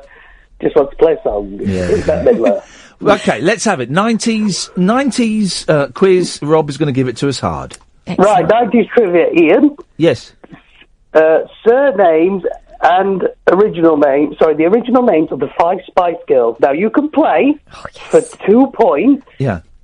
Or you can give it to Kath if you don't think she knows, and she will lose 1 point. What was the question? Hang on, if I take it, I lose a point. If you get it wrong? No. If you get it wrong, you'll lose a point. What is the question? Name all 5 Spice Girls as they originally started, not their married names. All right. Easy. I'm taking it. I'm taking it. Go. Oh, actually. Jerry Halliwell. 1. Emma Bunton. 2. Melanie Chisholm. 3. Melanie Blatt. I'm sorry, Ian, you're wrong. Can I answer it?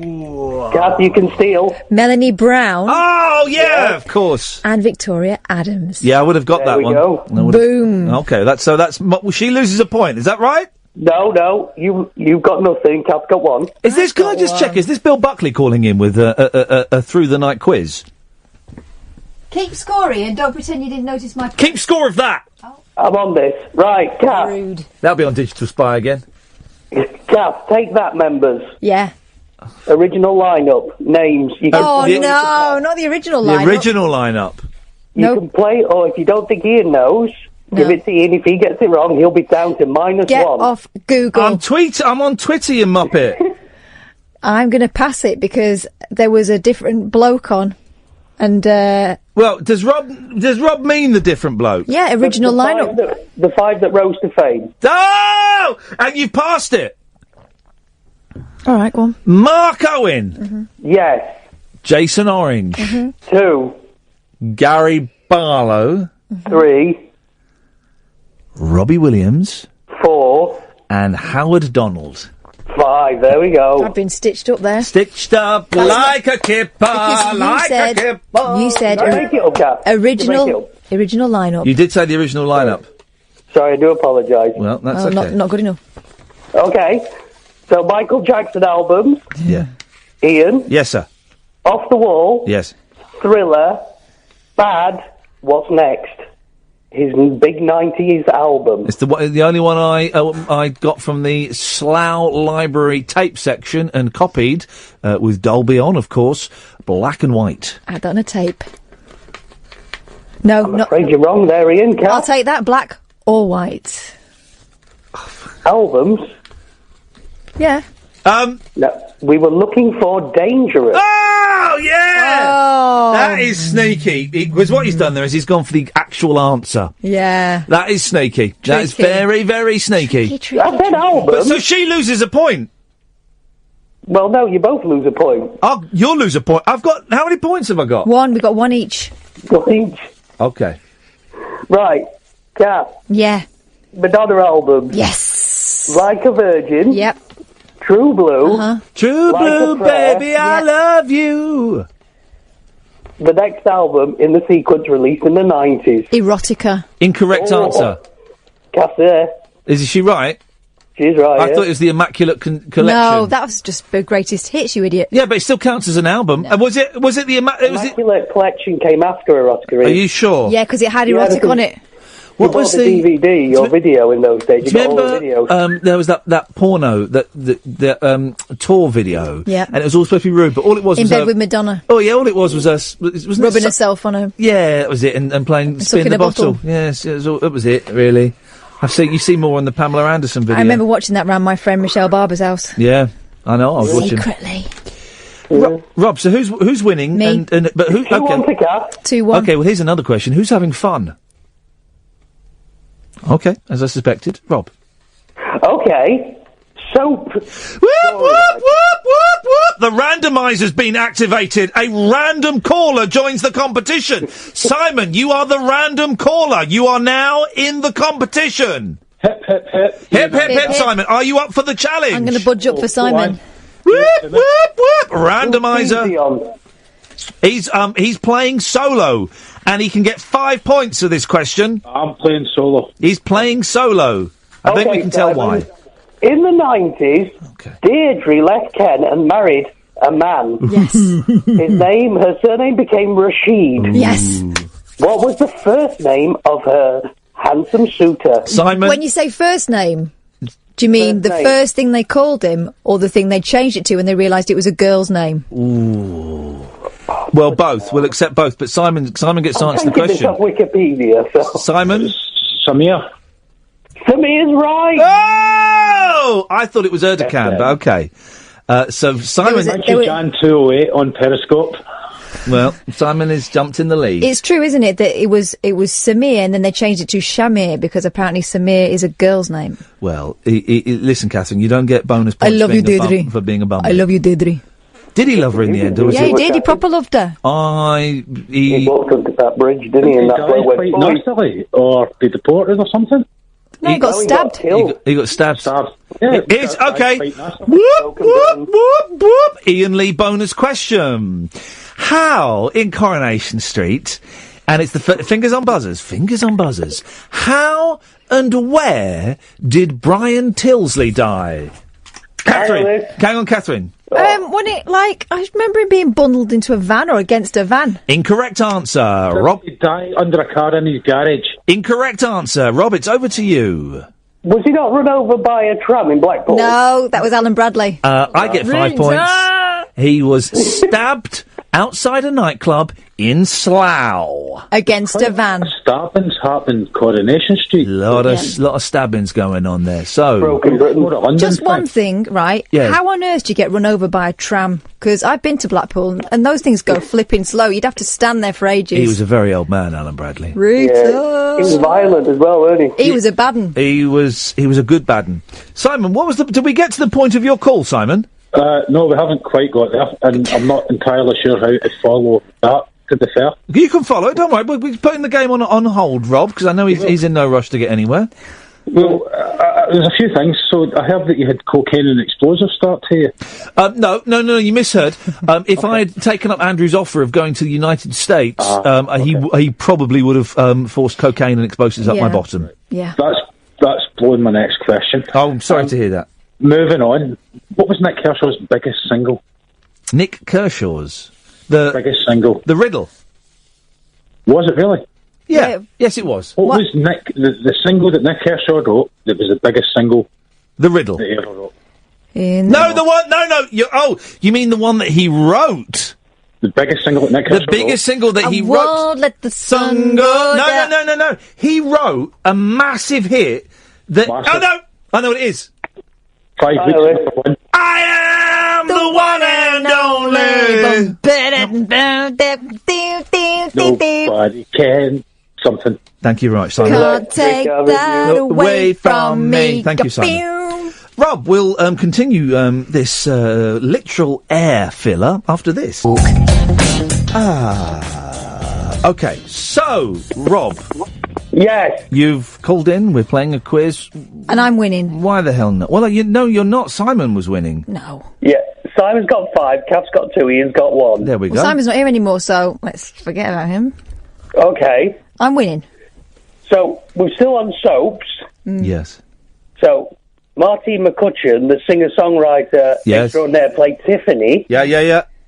She left EastEnders, Ian, after getting run over by an EastEnders character. Mike Can Reid. you name that character? Oh, you got it there. So you could have passed it. That's not the character. Yeah, Frank Butcher, Mike Reid. There you go. All right, and what was Tiffany wearing on her first ever appearance on EastEnders? Don't know, like a puffer jacket or something. PVC hot pants. And what was the blonde lady who then later on married the Kevin Webster? What was she wearing on her first ever What, appearance? Sally Webster? What was Sally Webster wearing on her first ever appearance when she Kevin Webster took her home to meet his landlady? Bette Lynch. No, the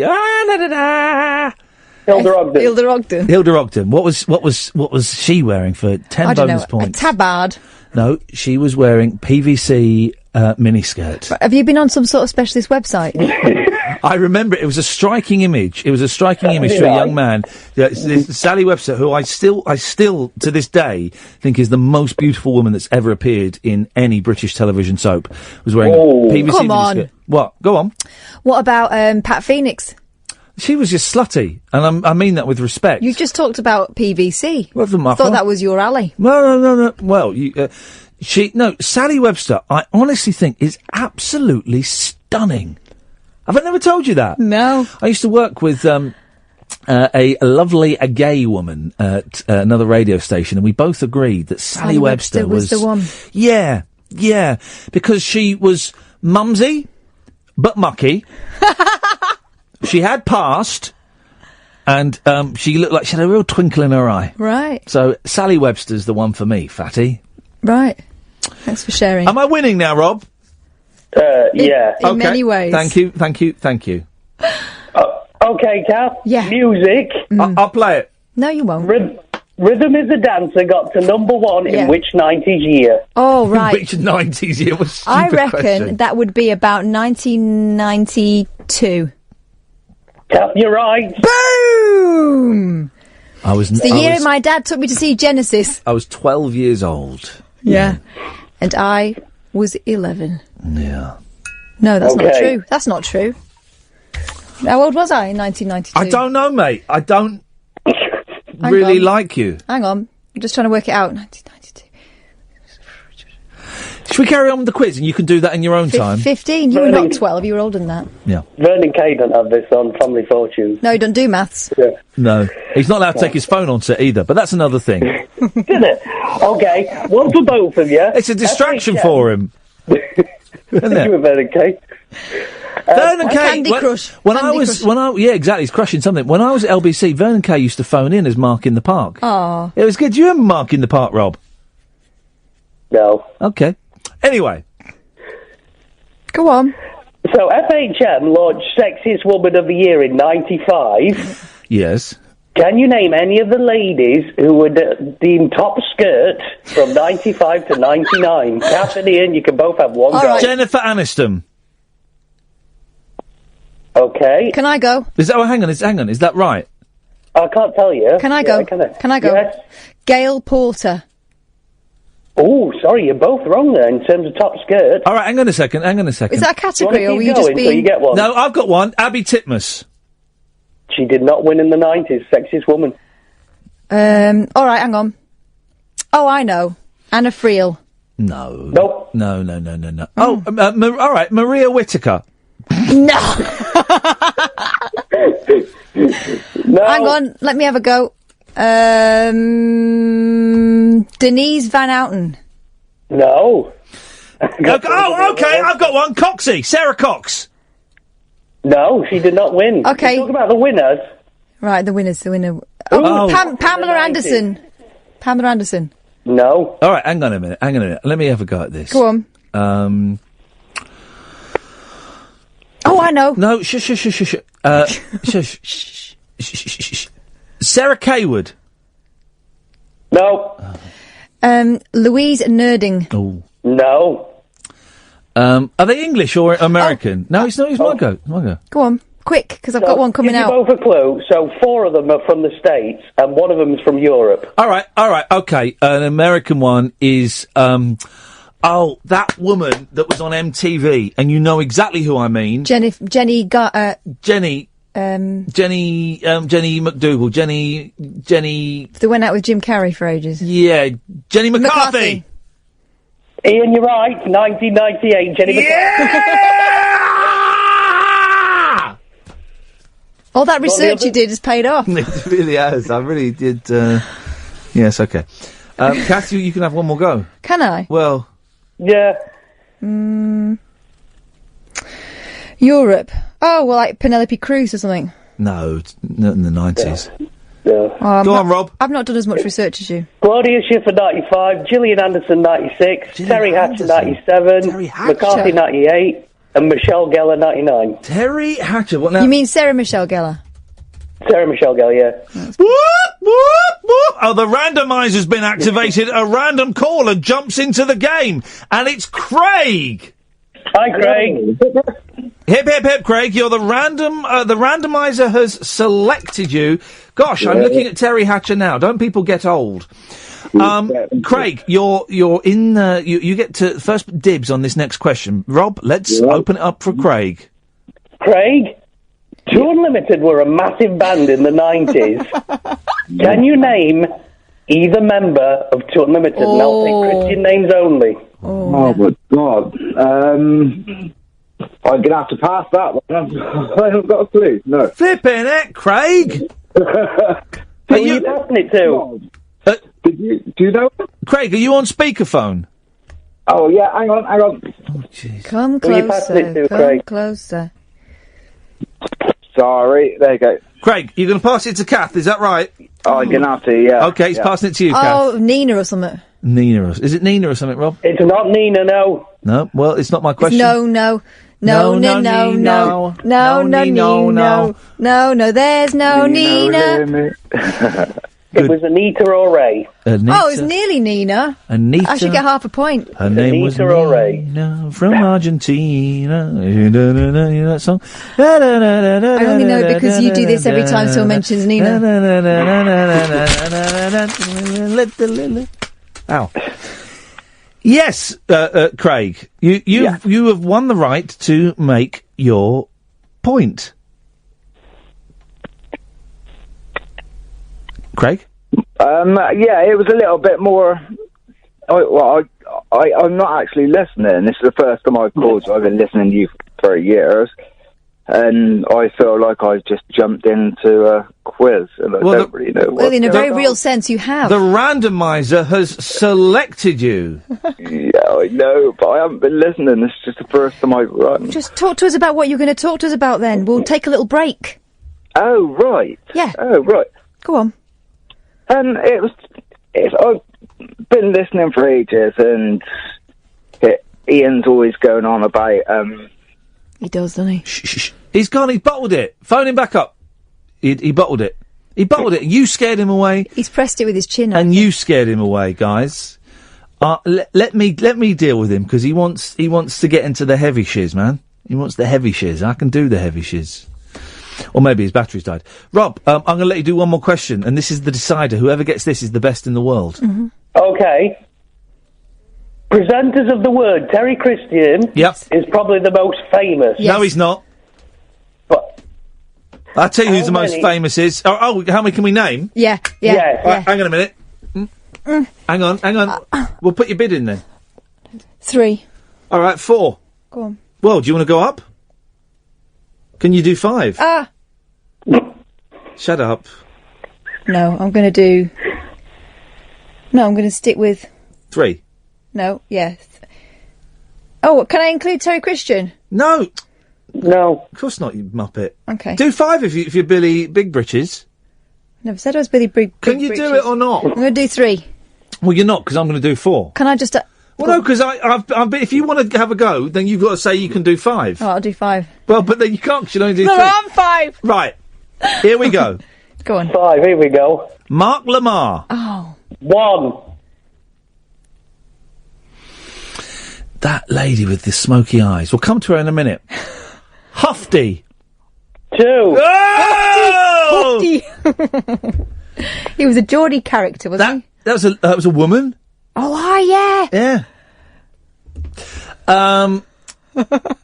Was she a Brummie? You know who produced it, don't you? You know who the producer of The Word was?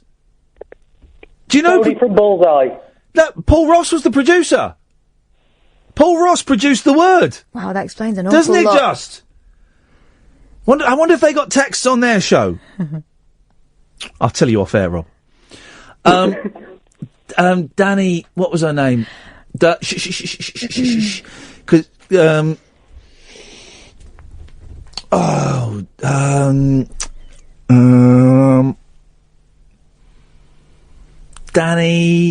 not Danny Hutton, he was in Three Dog Night. Not Daniel Day-Lewis. Put you on a timer. Kath, give me the Eagles. I want to say it. Don't say it. I'm going to steal this. I'm going to steal. All right, steal. Danny Bear. Oh, Danny There you Bear. Arse. She was the subject of a very rude rugby song when I was at university. She's been Danny Bear. Danny. She's been. All right. Well, you've got to do one more. Okay, fine. Go on then. Katie Puckrick. Oh, Puckrick. Boom. Well, Rob, that really was great fun. I'm going to have to cut you off now. I think I won that. There we go. I think I won it all No, over. no. I think I won it all over you. Well, that was that filled 20 minutes of radio, didn't it? How'd you feel? I feel. Did you feel beaten? Resoundingly. We lost Craig, unfortunately, because Craig wanted to talk serious, and you guys scared him off. I can do serious. Craig was worried that he'd been launched into a quiz, and you launched him into the quiz. I didn't. I didn't. The randomizer randomly selected him The from randomiser- the callers on the screen. Listen, we know the randomizer is your mouth. No, it's not. Sounded a lot like your mouth. It sounded like you going woo woo woo. So we've got another hour of this. I've really expounded too much energy into this show tonight. Finding it hard work. Tired, skint, hungry, crazy like a fox, thirsty. Moaning. Could do with a moaning. Could do with a Costa coffee. Well, how about I make you a cup of tea and you shut up? That'll do. Okay. Last hour of the show, dear listener, and we're going to try something.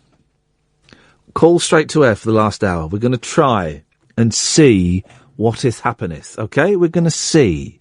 This is a work in progress, a WIP. So, don't call up yet. I'll tell you when to call. It'll be after this. Talk Radio. All right, we're going to try it for an hour. It may not work. It doesn't matter. I'll sit here and talk to Kath and we'll go through the papers and whatever. You can call in about what we've talked about, or you can call in and do any old nonsense. Shall we have a go? Do you feel up to it? If you don't, we can bail out. No loss. I'm Iain Lee. This is Talk Radio. Late night, Iain Lee on Talk Radio. We have ways of making you talk.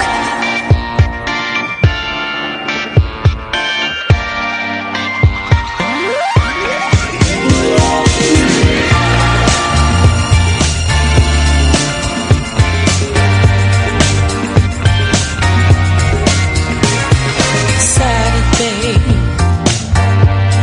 I can't recall a Saturday. Rain, winter weather in the end of May. I watched my lover just walk away.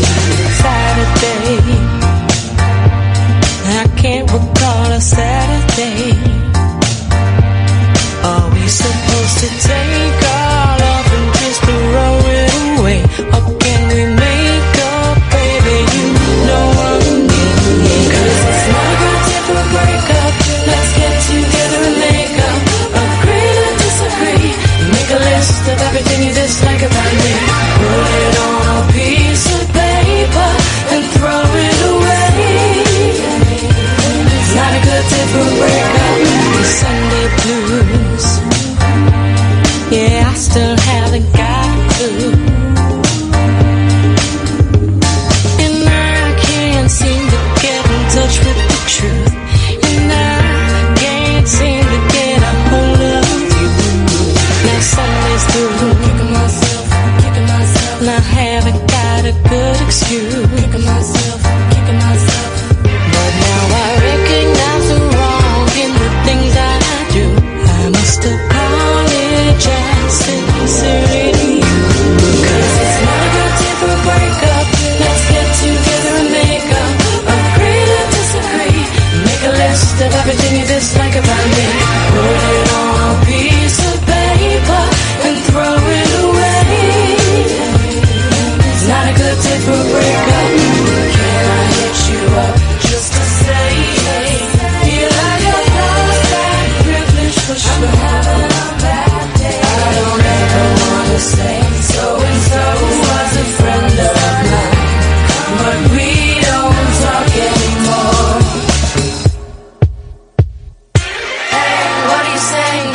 wanna get back together today. Well, okay, I'm game. I hope you feel the same. 'Cause it's not a good day for a breakup. Let's get together and make up. Agree to disagree. Make a list of everything you dislike about me. Put it on a piece of paper and throw it away.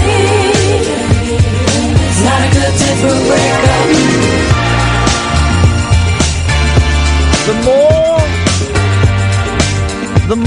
Hang on. I think there's an ending.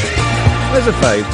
The more I learn about Imani Coppola, for that is her, in her pop outfit, Little Jackie, the more I think she's an actual, genuine, bona fide genius. We may find out if we get to talk to her on Tuesday. We meant to talk to her this week, and it didn't happen because she was distracted.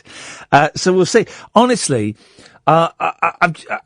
absolute, proper genius. That's from I think the second Little Jackie album, made for TV. And it's, every song. It's like, the first album was a bit hip-hoppy. The second and third albums are like the best album Amy Winehouse never made. Really. It's an absolute joy. Right, so we're gonna try this, and it might not work, mainly because I've not given you any warning. It's kind of, I was umming and ahhing about whether we were going to do this tonight. And I thought we'd have a crack. So, let's see. Might work, might not work. Don't know. But calls straight to air. 7 pence a minute plus access charge. Bit more from some mobiles. Bit less from some mobiles. Yeah. 0844 499 1000. Now, we're going to put this hour out as the podcast, whatever happens, right? Whatever happens. So if you're listening on the podcast now, welcome, good evening. This hour might be rubbish, or this hour might be full of gold. Nuggets of genuine gold that you wouldn't normally get on the radio. Or we might not get any phone calls whatsoever. That may happen as well. And it's all groovy, man. It's all groovy. This is just kind of an experiment, just to kind of get, for my head, really, to get a little bit of grounding and to see where we are and to see which way the land lay. So, if you want to phone in, and if you've never heard this bit before, you've never tried this bit, you've never done it, you can call in about anything, right? You can call in about anything, you can make noises, you can play a bit of music down the phone, you can talk about the number thing we were doing, the bingo, anything, right? Literally anything. So just sit on that for a second and think, right?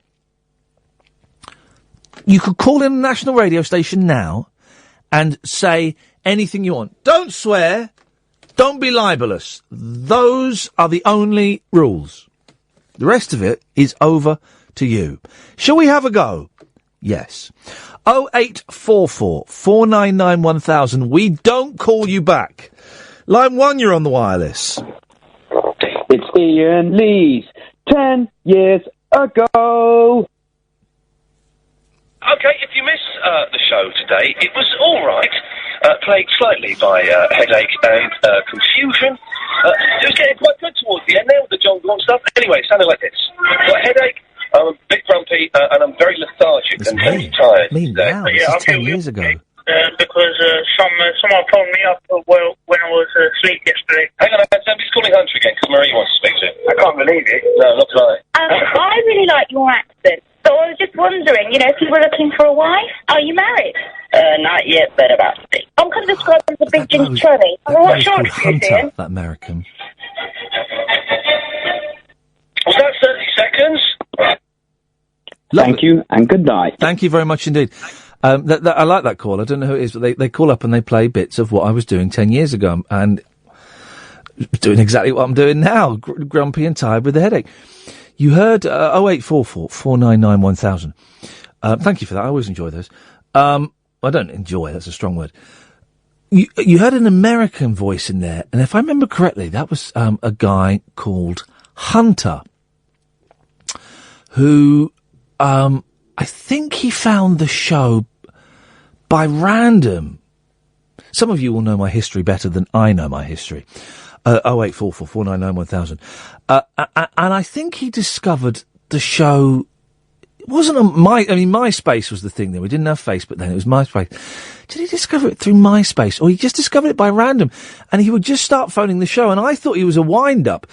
But he was like a genuine, sort of hillbilly. Like a redneck hillbilly. And I think he sent me a Facebook message a few months ago. I might be wrong. And that's how it works. You can call in. You don't have to be as slick as that. You don't have to be as prepared for that as that. You can just call in and have a chat. It's entirely up to you. 0844 499 1000. 0844 499 1000. We don't call you back. And we'll see how it goes. And let me share my thinking of what I'm thinking. I'm considering making the last hour of every Friday straight to air. I'm considering it. I'm considering a move to Memphis, I'm considering, because I like it, and I think I'm going to bring it back, and I think it's going to be an hour a week. But we'll see how it goes. Let's go to line 2. Line 2, you're on the wireless. Hi, Ian, it's Sarah. It's who? It's Sarah. Hello, Sarah. You know, I phoned up about time travel films a few times. Oh, yes, indeed. I remember There we you. go. Yeah. What you got for us, Sarah? Well, I live in Edinburgh, and today I bought 2 tickets for the shows you're going to be up here for. Hang on a second. You say you bought them. They're free, aren't they? Well, so it directs you to a page where they are free, but it's a booking charge, so you pay like £2. What the hell? I know, it's a bit frustrating. Well, for those who are going to be in the Edinburgh Festival, I am doing 2 shows. I'm hosting 2 panel shows called War of the Words. More details you can find on Twitter at WOTWHQ. Or, when am I up there? What day? Is it the 12th and the 13th? Yeah, 12th and 13th, yeah. What time is the Friday and show? Saturday. Oh, I don't think it told me. I think it's in the afternoon at some time. I know it wasn't, but it wasn't after 6 p.m. or anything. It's like I think it's 2 or half 2 or something like that. So yeah, Friday the 12th and Saturday the 13th. Tickets are free, but there is a booking charge.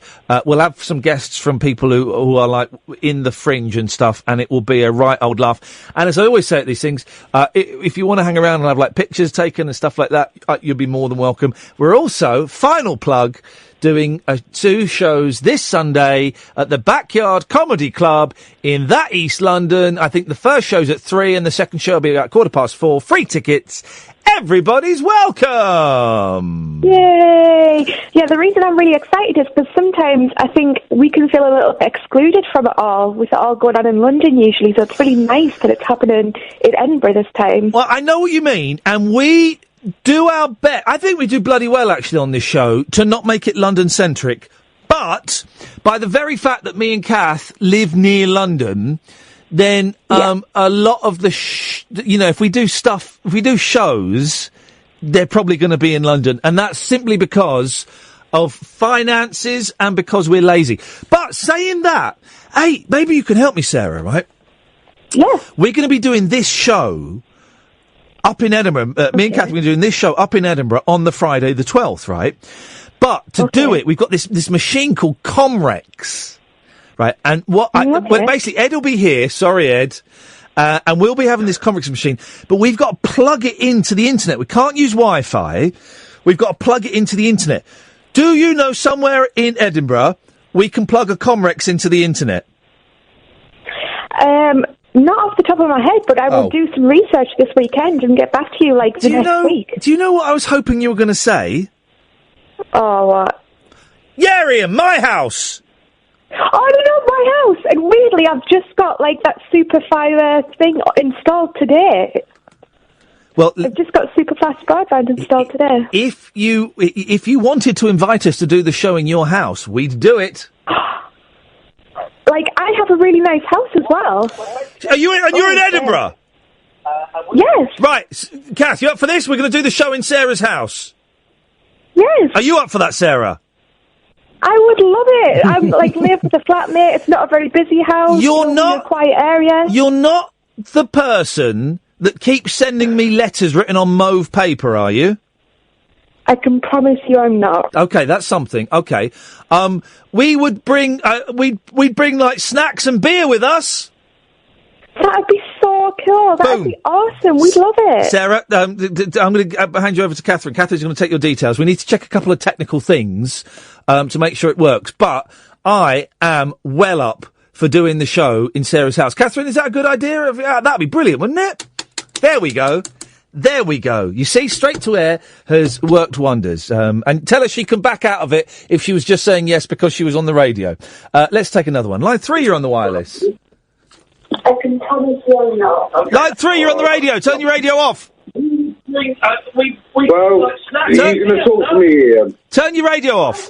Awesome. We love it. I'm talking to you. Turn your radio off. Yeah, is that better? Yeah, who's that? It's me, it's Stuggy. Stuggy who? Stuggy from Bridgewater. Oh! Hey. Yeah, what? Dougie? Dougie? Dougie? If anyone knows what Dougie was banging on about, please don't let me know. It really sounds like he's saying lemon pussy. Every time. I know. Call straight to air. 0844 499 1000. We don't call you back. Line 1, you're on the wireless. Hello. I turned my computer off. Is that Iain? Is that Dougie? Stuggy. Yeah. What's your language, Dougs? Hey, big bum. Well, we got young children in my room at the moment. Right, well then what are you doing swearing in front of them then? Anyway, right, Bridgewater, a couple nights ago, you're on about, like, people... Oh, man. There was Penguin, there was, it's Bridgewater. You know what I mean? I don't live in Bridgewater, but, and I like Russ as well, you know what I mean? Russ, he's a good person. Right, what the hell are you talking about? And why are you in the room with children when you're in that state, Dougie? Hello, Iain. You can tell Iain why I'm in this state. Why are you in this state? Last day of school, Bob. Yeah, Bob. I followed you for many years on the radio and all your banning stuff, and it's what you been up to today? What you been up to today, Dougie? Me, really busy day today. To be honest, friends coming over playing the guitar. Yeah. Yeah. Are you drunk? Guitar. It's a very busy day. Not enough. Right. Are you high? Like, not enough. So you're drunk and you're high? No. Do you want to speak to my son? No. I tell you why, Dougie. This is making me... Stuggy, not Dougie. Stuggy. S-T-U-G-G-Y. Stuggy. How old are the kids that are there? I'm sort of like in my 40s. The other one's in his 40s. And my boy, he's 10. Stuggy, I'm going to let you go because this is making me very, very uncomfortable. Well, that's you know what I mean. Is there anybody there that's not stoned or drunk? Yeah. Right. Do you know why it's making me uncomfortable? Carry on. I'm not saying this to tell you off. What is he talking about? No, carry on. Can the kid hear me? Stuggy? Stuggy? Yeah, hold on. Yeah, say that again. Can the child hear me? No. Right. No. It doesn't sound you like... want them to? No, I don't. No. It makes me really uncomfortable. It makes me really uncomfortable hearing you in that state when you're being responsible for a child, and I don't want to encourage it, so I'm going to let you go. Yeah, but he knows how things are. Well, yeah, he's 10, mate. He's a kid, and you should be a bit more responsible. things have moved on in life. Mate, you know what I mean? you're mate. Yeah. Listen to me. Whatever's going on in your life, you've got a 10-year-old there with you. You've got to be a bit more responsible than you're being. Ian, I've been there. I've had to break down. I've lost my job like a few years ago. Do you know what? Major breakdown. Do you know what? I couldn't care less. My kids would never see me drunk or stoned. Whatever. That's why I just phoned you. That's why I just phoned you, 'cause... Stuggy, you've got a 10-year-old there, mate. You need to pull yourself together, even if it's just pretending. You cannot be in that state in front of that kid, because that kid is going to see that and think that that is acceptable. And what isn't? You being like in that. These days, you turn the TV on and you see... Is that acceptable? No. Mate, I'm not talking about TV, I'm talking about you now, you in that state that you sound like you're in and you've hinted you're in front of that 10-year-old is completely unacceptable. Yeah. Who else is there? You can say that. Who else is there? Two good mates. Right, are they drunk? There. Are they drunk? Are they? What have you taken? What have you taken asleep. today? They're asleep. Right. They don't listen to you. Are you? I do. Are you the only adult there that's awake? Say that again. Sorry. Are you I've got a three-way conversation going on now. Sorry. Are you the only adult there that's awake? No. I'm the only adult awake that plays guitar. What have you taken today, Stuggy? Takeaway. Like we got ordered. Have you taken any drugs? No. Good. Have you been drinking? A little. Not a lot. Mate, you need to get yourself to an AA meeting first thing in the morning, mate, because you can't be like that in front of that kid.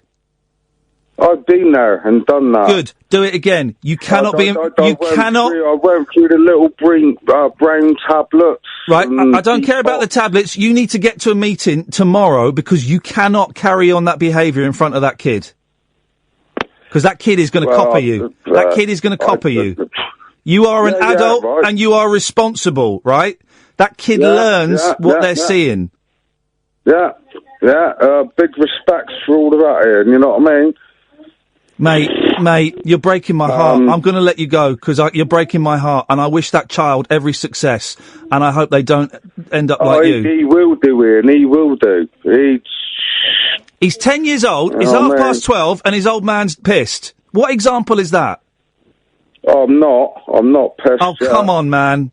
Come on. Be honest with yourself. I'm still Be awake. honest with yourself, mate. I could talk to you for hours. No, you couldn't, because I'm not going to let you. You need to get to sleep. You need to get to a meeting. Can my boy speak to you? No, mate. No, I'm not going to speak to him. I'm not going to speak to him, mate, because I can't condone this scenario. I'm going to let you go, okay? Okay.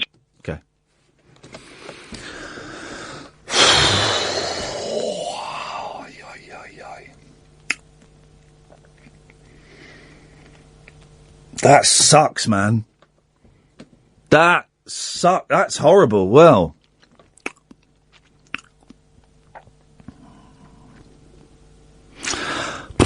that has really, that's got me there, man. That's got me there. Flipping it. I can't breathe. Oh, I'm fuming. What can you do? What can you do in that scenario? What can you do? As you know, dear listener, I have every sympathy for the alcoholic and the addict. Of course I do. Of course I do. I can't breathe properly thinking about that. But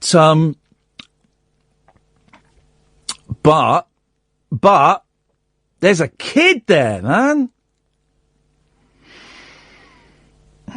Do we do something? Do we give his number to social? Do we give? We'll speak to the boss. This is what we will do. We will speak to the boss and ask if there is any recourse.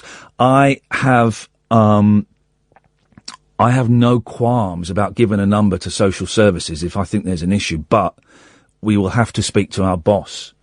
I may have let that call go on too long. I don't know.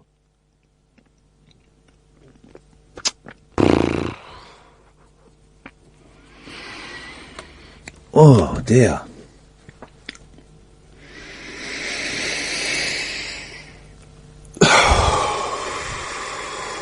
Let Danny know. Let's see what the etiquette is. I don't know if there is a legal or a moral undertaking we have. And I apologise, dear listener, if I let that go on too long. And I've left you feeling uncomfortable. You know, radio can make us feel uncomfortable, and that is generally a good thing, I think. But that's heartbreaking. That's heartbreaking, that is. Here's the thing, right?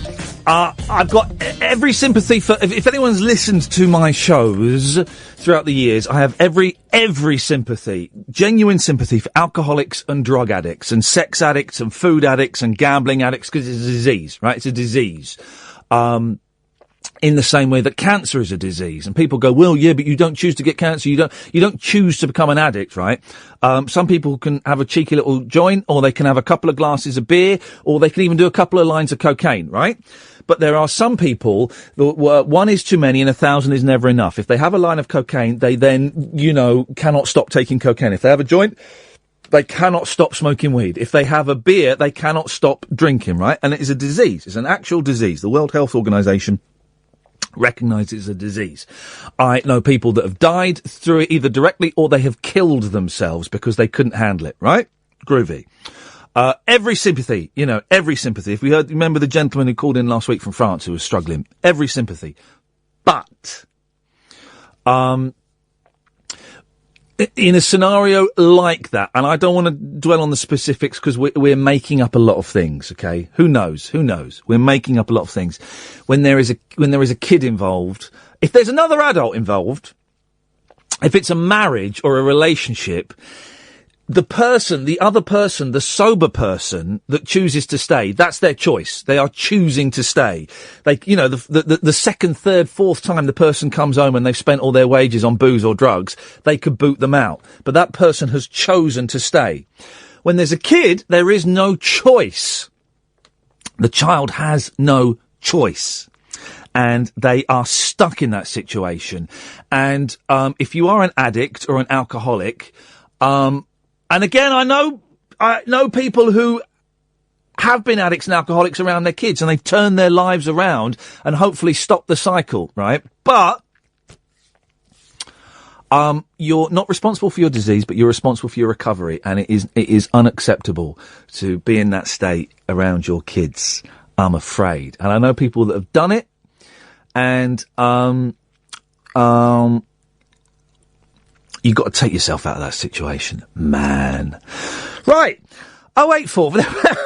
First straight to air in a month, and boy, oh boy, it's a doozy, huh? We're going to do the show from a random person's house in Scotland, and we've all listened to something genuinely horrific and heartbreaking. Wowzers. Line 1, you're on the wireless. Hello. Hello, Line 1. Hello, it is Dan today. Hello, Dan. Hello, no impressions today. Oh. That was, no. Right, yeah. I'm going to give you a choice, Ian. Yes, go on. A-Team or Dallas? A-Team. A-Team. Are you quite sure? No, yeah, I'm going to stick with it. Okay. I've just realised I'm strangling myself with my headphones, so just need to move some stuff. There we are. A-Team. Accusés d'un vol qu'ils n'ont pas commis, n'ayant aucun moyen d'en faire la preuve, ils fuient sans cesse devant leurs poursuivants. Pour subsister, ils emploient leurs compétences. Quand la loi ne peut plus rien pour vous, il vous reste un recours, un seul, l'agence tout risque.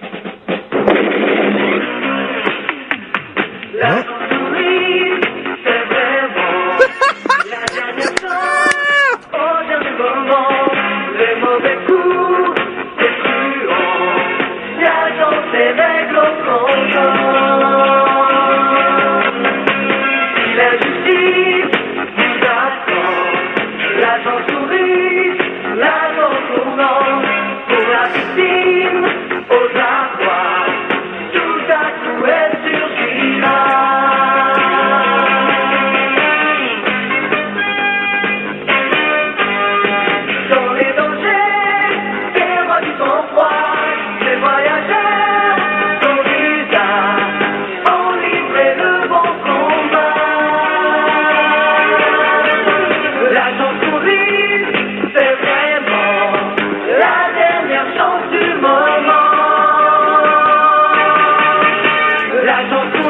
Yours is infinite. It's just about at the end. Oh, blimey. How much longer have we got? There. Thank you very much, Dan. That was beautiful. Beautiful! 0844 499 1000 is the telephone number. Call straight to air, 7 pence a minute. We won't call you back. I'm just toying with the idea of doing this for the last hour of every week. When, and it's, and boy, oh boy, we need it tonight, don't we? The world is, the world is completely insane. Completely insane. 0844 499 1000 is the telephone number if you want to give us a call. Now, now there's I'm not going to take that for obvious reasons. Now there's this Sainsbury's. Oh yeah. Excellent idea. Yes, the Alcoholics Anonymous number. And you don't have to be an alcoholic to call it. Maybe you might think that your dad is, or your mum is, or your brother, or your son, or whatever. You can give them a call, right? And they are brilliant. They are brilliant. And the person that you'll speak to is an alcoholic. I know, nuts, huh? It will be someone who's in recovery and has got a couple of years at least under their belt of not drinking, but at one point was unable to stop drinking. So, who better to speak to than someone that's come out the other side? So, the AA number is 0800 9177 650. 0800 9177 650. And they're brilliant. And they will tell you what they do, and they will, they won't tell you what to do, but they'll certainly make some suggestions. And, sometimes if you want, you can go meet a recovering alcoholic, or they'll come around your house, or they'll take you to a meeting, or something. They are nice people. So, person who's calling in now, don't call in. Everybody else is welcome to call in. 0844 499 1000. We won't call you back. So, Sainsbury's takes on Amazon with same-day delivery pledge. I don't understand how same-day delivery works. I don't get it. Obviously, you've got to pay top dollar, primo, isn't it? Primo. But Sainsbury's is to offer same-day home delivery on groceries as it fights off competition from Amazon. The service is being tested at 3 of its stores. 3. And if successful, could be expanded to more than 30 areas by Christmas. Wowzers. Currently, Sainsbury's offers next-day home delivery on orders placed before 11, as long as a delivery slot is available. It's true. Well, did we ever get the drone delivery? That was never going to happen. That was just nonsense, wasn't it? That was all smoke and mirrors. The drone delivery, where Amazon were going to deliver stuff via drones. That couldn't ever happen. That was obviously nonsense. And there was a story in the papers this week, again nonsense, about like a cafe on a beach that was gonna deliver their orders of ice creams and drinks via the drone. I'm wondering. Oh, they've gone. I'm wondering if you should. I don't know if you should say something, Kath. I don't know. I think maybe you should. Someone's the caller's phoning in, and I'm certainly not going to put them to air. But I tell you what, I'm anxious about exacerbating a situation by jumping to conclusions. And if I've got, and let's just notice what time I'm saying this, please, Ed, because we may need this. If I've got everything wildly wrong in the leaps of imagination I have made in regards to a previous caller, boy, oh boy, I apologise. Boy, oh boy, if I've got that wrong, I am sorry. I apologise humbly. I wouldn't want to, cast aspersions on anyone. But the reason I jumped to those conclusions was purely to have the best interests of the younger generation at heart. Okay, but just to stress, if I made any suggestions that were improper or inappropriate, I'm quite happy to, okay. But just so we've got this on record, I of course apologise if I have said anything that is improper about anybody. I would never wish to do that. Okay? Thank you. Let's go to line 2. 2, you're on the wireless. Hello. Hello, you're on the air. Hello, my friend. I'm a first-time caller. I've just tuned into your radio station tonight. There. Are you? Hang on a second. So you're not even a long-time listener. You're a short-time listener, first-time caller. Absolutely. I love it. I've tuned my digital radio in tonight, and I came across the station, and I've been listening all night. Ian, I think it's really good. I'm enjoying it. It's been okay. Thank you. It's been a weird one tonight. What's your name, friend? Fraser. And I'm from Seaton Sluice in Northumberland. Hey, nice one, Fraser. What were you listening to this time last week then? Oh, am I allowed to say? Yeah, go on. 5 Live. 5 Live. BBC 5 Live. Oh, Stephen Nolan. I'm Stephen Nolan. I'm going to take things very That's the fellow with seriously. the Irish accent. Aye, Stephen Nolan. Oh, we've stolen one over from Nolan, guys. All right, ring the bell. Brilliant. Like I say, we need stuff like this on the radio where it's not all political all the time, and we need things to have a good laugh and a bit of a giggle. So I imagine I'm enjoying it, so it's really good, man. Brilliant. Well, thank you, Fraser. I imagine that LBC and Stephen Nolan on 5 Live will be covering the unfolding scenario in Germany this evening. Now, what's happening in Germany is horrible and is really serious, but even more reason to have a laugh, isn't it? Even more reason to have 3 hours where we just mess around, because the world sucks, Fraser. We don't need to be reminded about it all the time. Absolutely, and that's why this seems a really a good station, and I hope it gets bigger and bigger. Is it a new station, is it? 'Cause I've never found it. Well, I've just found it tonight. There was a talk radio in the 90s, that then morphed into Talk Sport. This digital incarnation of Talk Radio launched on March the 21st this year. So it's still pretty new. My name is Iain Lee, and I'm on Mondays to Fridays, 10 o'clock at night till 1 in the morning. Great. I should be listening regularly. It's been a good laugh. So I'm glad you've enjoyed it, Fraser. We've also got a podcast, and tell your friends. Tell your friends. They're all welcome. I'll tell everybody who lives in Seaton, Delaval, Seaton Sluice, and all over Northumberland, my friend. Fraser, thank you so much for calling, mate. I really appreciate that. Thank you. Thank you very much. Take care. Good night. Have a good evening. There we go. You see? We got one from Nolan!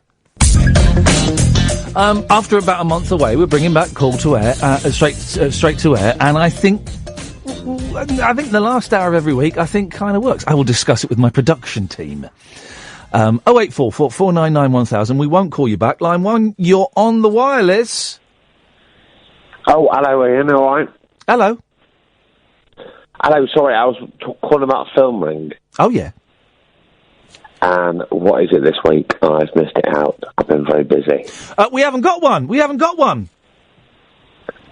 Oh. We're not gonna do it. We're not gonna do it every week. Right. But we're gonna do it when I find a film that blows my mind, and I've not found one yet this week. Have you looked at Welcome to Leith? Oh, I've seen. Oh, yeah, I've seen that. I don't actually think it's probably the greatest film to put on the film ring, but it's a heavy one, man. We've talked about it. It's very heavy. We've talked about it before. It's the film where about this tiny little town that's got like about 50 people living there, and a load of racists try and move in, and it is horrendous. It's horrendous.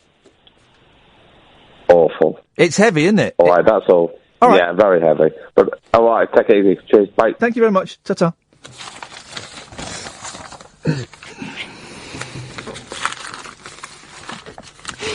This show is meant to be like a happy place, a welcoming place where we celebrate and we salute everything, right? And we don't. It's very easy when you're doing phone-in radio. Very easy to be snarky and snide and mean-spirited about things. And I've really tried making an effort to make this show the opposite of that. But Idris Elba is not a good actor. He's not a good actor. He's not a good actor. The advert for Sky, he says arcs. And I don't think he's a very good actor. He does the voices in a couple of American cartoons. He's in Zootropolis, that's it. He's the chief officer in Zootropolis. And he's in another one. Is he in Angry Birds? Does he do a voice in Angry Birds? They all sound like Idris Elba putting on a voice. And I know that's what acting is, right? But it's all like, I'm Idris Elba, and I'm doing a voice of an animal. And I just don't think he's a very good actor. He's in the papers today. Idris Elba has dismissed speculation he will play James Bond, saying he's too old for all of 007's antics. No, he's not good enough actor for 007's antics. Are you a fan of Elba, Boyle? Of course you are, because you'll think he's fit. Oh, he's fit. Oh, he's fit. Whoa, yeah, Idris Elba, yeah. Oh, he's fit. He can't act. His voices are the same. One of the favourites to succeed current Bond, Daniel Craig, the 43-year-old, 43, same age as me. Where did it all go wrong for one of us? 0844 499 1000. By the way, you can still call him. The 43-year-old said it would be inappropriate for him to be chasing after women like 007 does. The actor, who's been nominated for a Golden Globe 4 times, hasn't won it. Says something, doesn't it? Is on 6-1 odds at Paddy Power, following years of speculation that he will be the first black actor to land the role. But appearing on US TV network ABC, Elba said, "If it was to happen, it would be the will of the British nation." Mate, calm down. You're just loofah. You know what I mean? Calm down. It'll be the will of the British nation, because there's not been any talks at the studios. If I'm really honest, I think I'm too old for that. Running around in cars, ladies, martinis, it sounds terrible. All right, mate. All right, Idris. Roger Moore became the old... Roger Moore. I'm Roger Moore. I'm James Bond. Roger Moore became the oldest Bond when, aged 45, he starred in 1973's Live and Let Die. He was 45 in Live and Let Die. And he did it for... well, the last Bond one was A View to a Kill, which was going to be the first Brosnan... No. Who did it after him? It was Dalton. Timothy Dalton. Yeah, and I think A View to a Kill, I think was going to be Timothy Dalton, but for some reason he wasn't ready, and so Roger Moore had to come back and do it. Or did they offer it? I think they offered it to Brosnan first, and I don't know. I'm getting a bit confused on my James Bond history, guys. It's late in the night. It's late in the night. Oh, that boring cannabis bloke. I've muted you, mate. Please don't put cannabis along with alcohol abuse. I use controlled doses as a medicine instead of synthetic heroin tramadol. For crying out loud, you're so boring. I muted you because you're so boring going on about cannabis and all of that. People can become addicted to it, right? Yes, it's brilliant for lots and lots of things, and pain relief, but people can become addicted to it, right? So, bog off. But muted you. I'm yay close to blocking you. Your boring tweets about cannabis. Flipping it. Okay. So yes. So the Living Daylights, 85. So Moore would have been 55, something like that, when he played that. 57. Flipping heck. He was too old for it then, but Roger Moore was the best Bond. Suave and a sense of humour. The Sean Connery ones were just tedious. I mean, really, really tedious and dull, man. Absolutely dull. Slow. Nothing was happening in them. 0844 499 1000. The person who called in earlier on is still calling on, and Catherine tried to speak to him, but he was playing guitar down the phone. Is that right? Couldn't string a sentence together. Okay. Ah, man.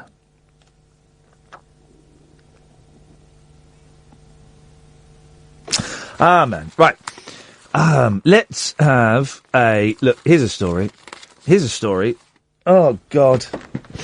This is written. This is in the Mail, right? And it's written as a feel-good story, but there's nothing feel-good about it at all, right? It's a stupid, thick woman. How Muslim won over passenger who was scared to sit next to her on a plane. A Muslim plane passenger struck up an unlikely friendship with a woman who was too frightened to sit next to her because she typed the word Allah in a text message. It's done as a feel-good story. There is nothing feel-good about this. Jiva Akbar, 27, was flying from Glasgow to Malaga when the other passenger raised concerns with an air hostess about the message, which was partly written in Arabic. Oh, sweet Lord, this woman is dumb! The mother, known only as Beverly, was offered a chance to leave the flight with her 11-year-old son. But Miss Akbar diffused the situation, by explaining that Allah means God. Oh, man! The pair then started talking, and by the end of the flight had become friends. After arriving in Spain, Miss Akbar wrote about the journey in a Facebook post that's been liked and shared by more than 7,500 people. Flippin' heck. We're liking the fact that there are really, really dumb people who are stupid and prejudiced because of stupidity. Line 1, you're on the wireless. Hi, Ian. First things first. Did you just say Roger Moore was in The Living Daylights? Was he not in The Living Daylights? A View to a Kill? No.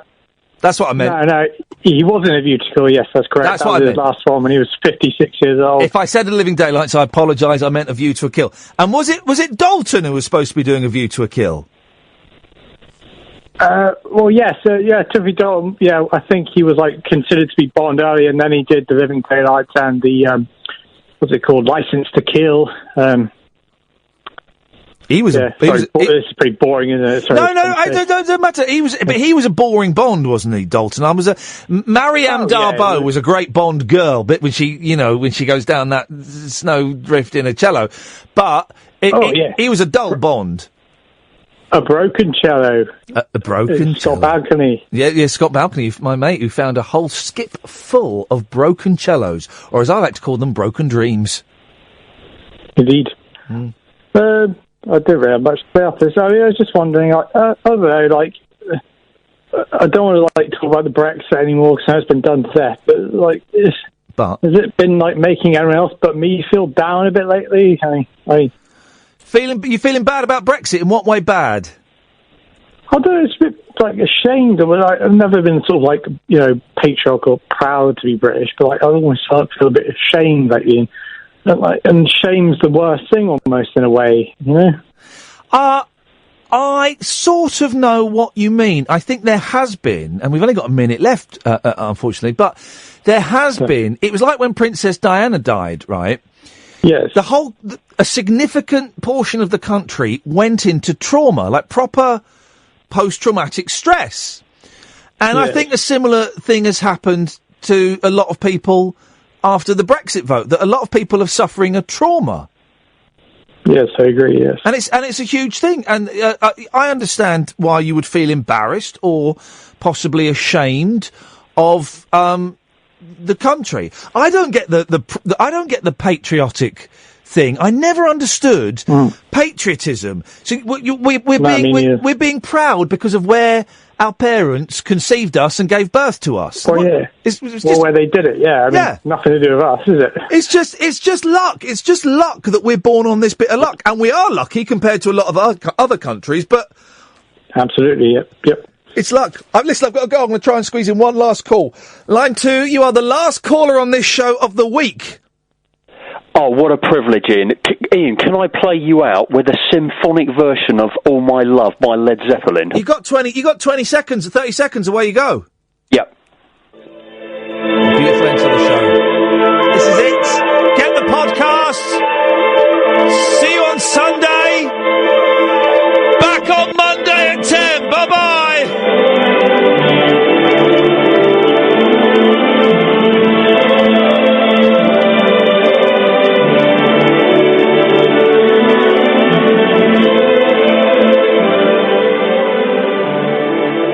Talk Radio. Intelligent, organic entertainment. Talk Radio. We'll get you talking.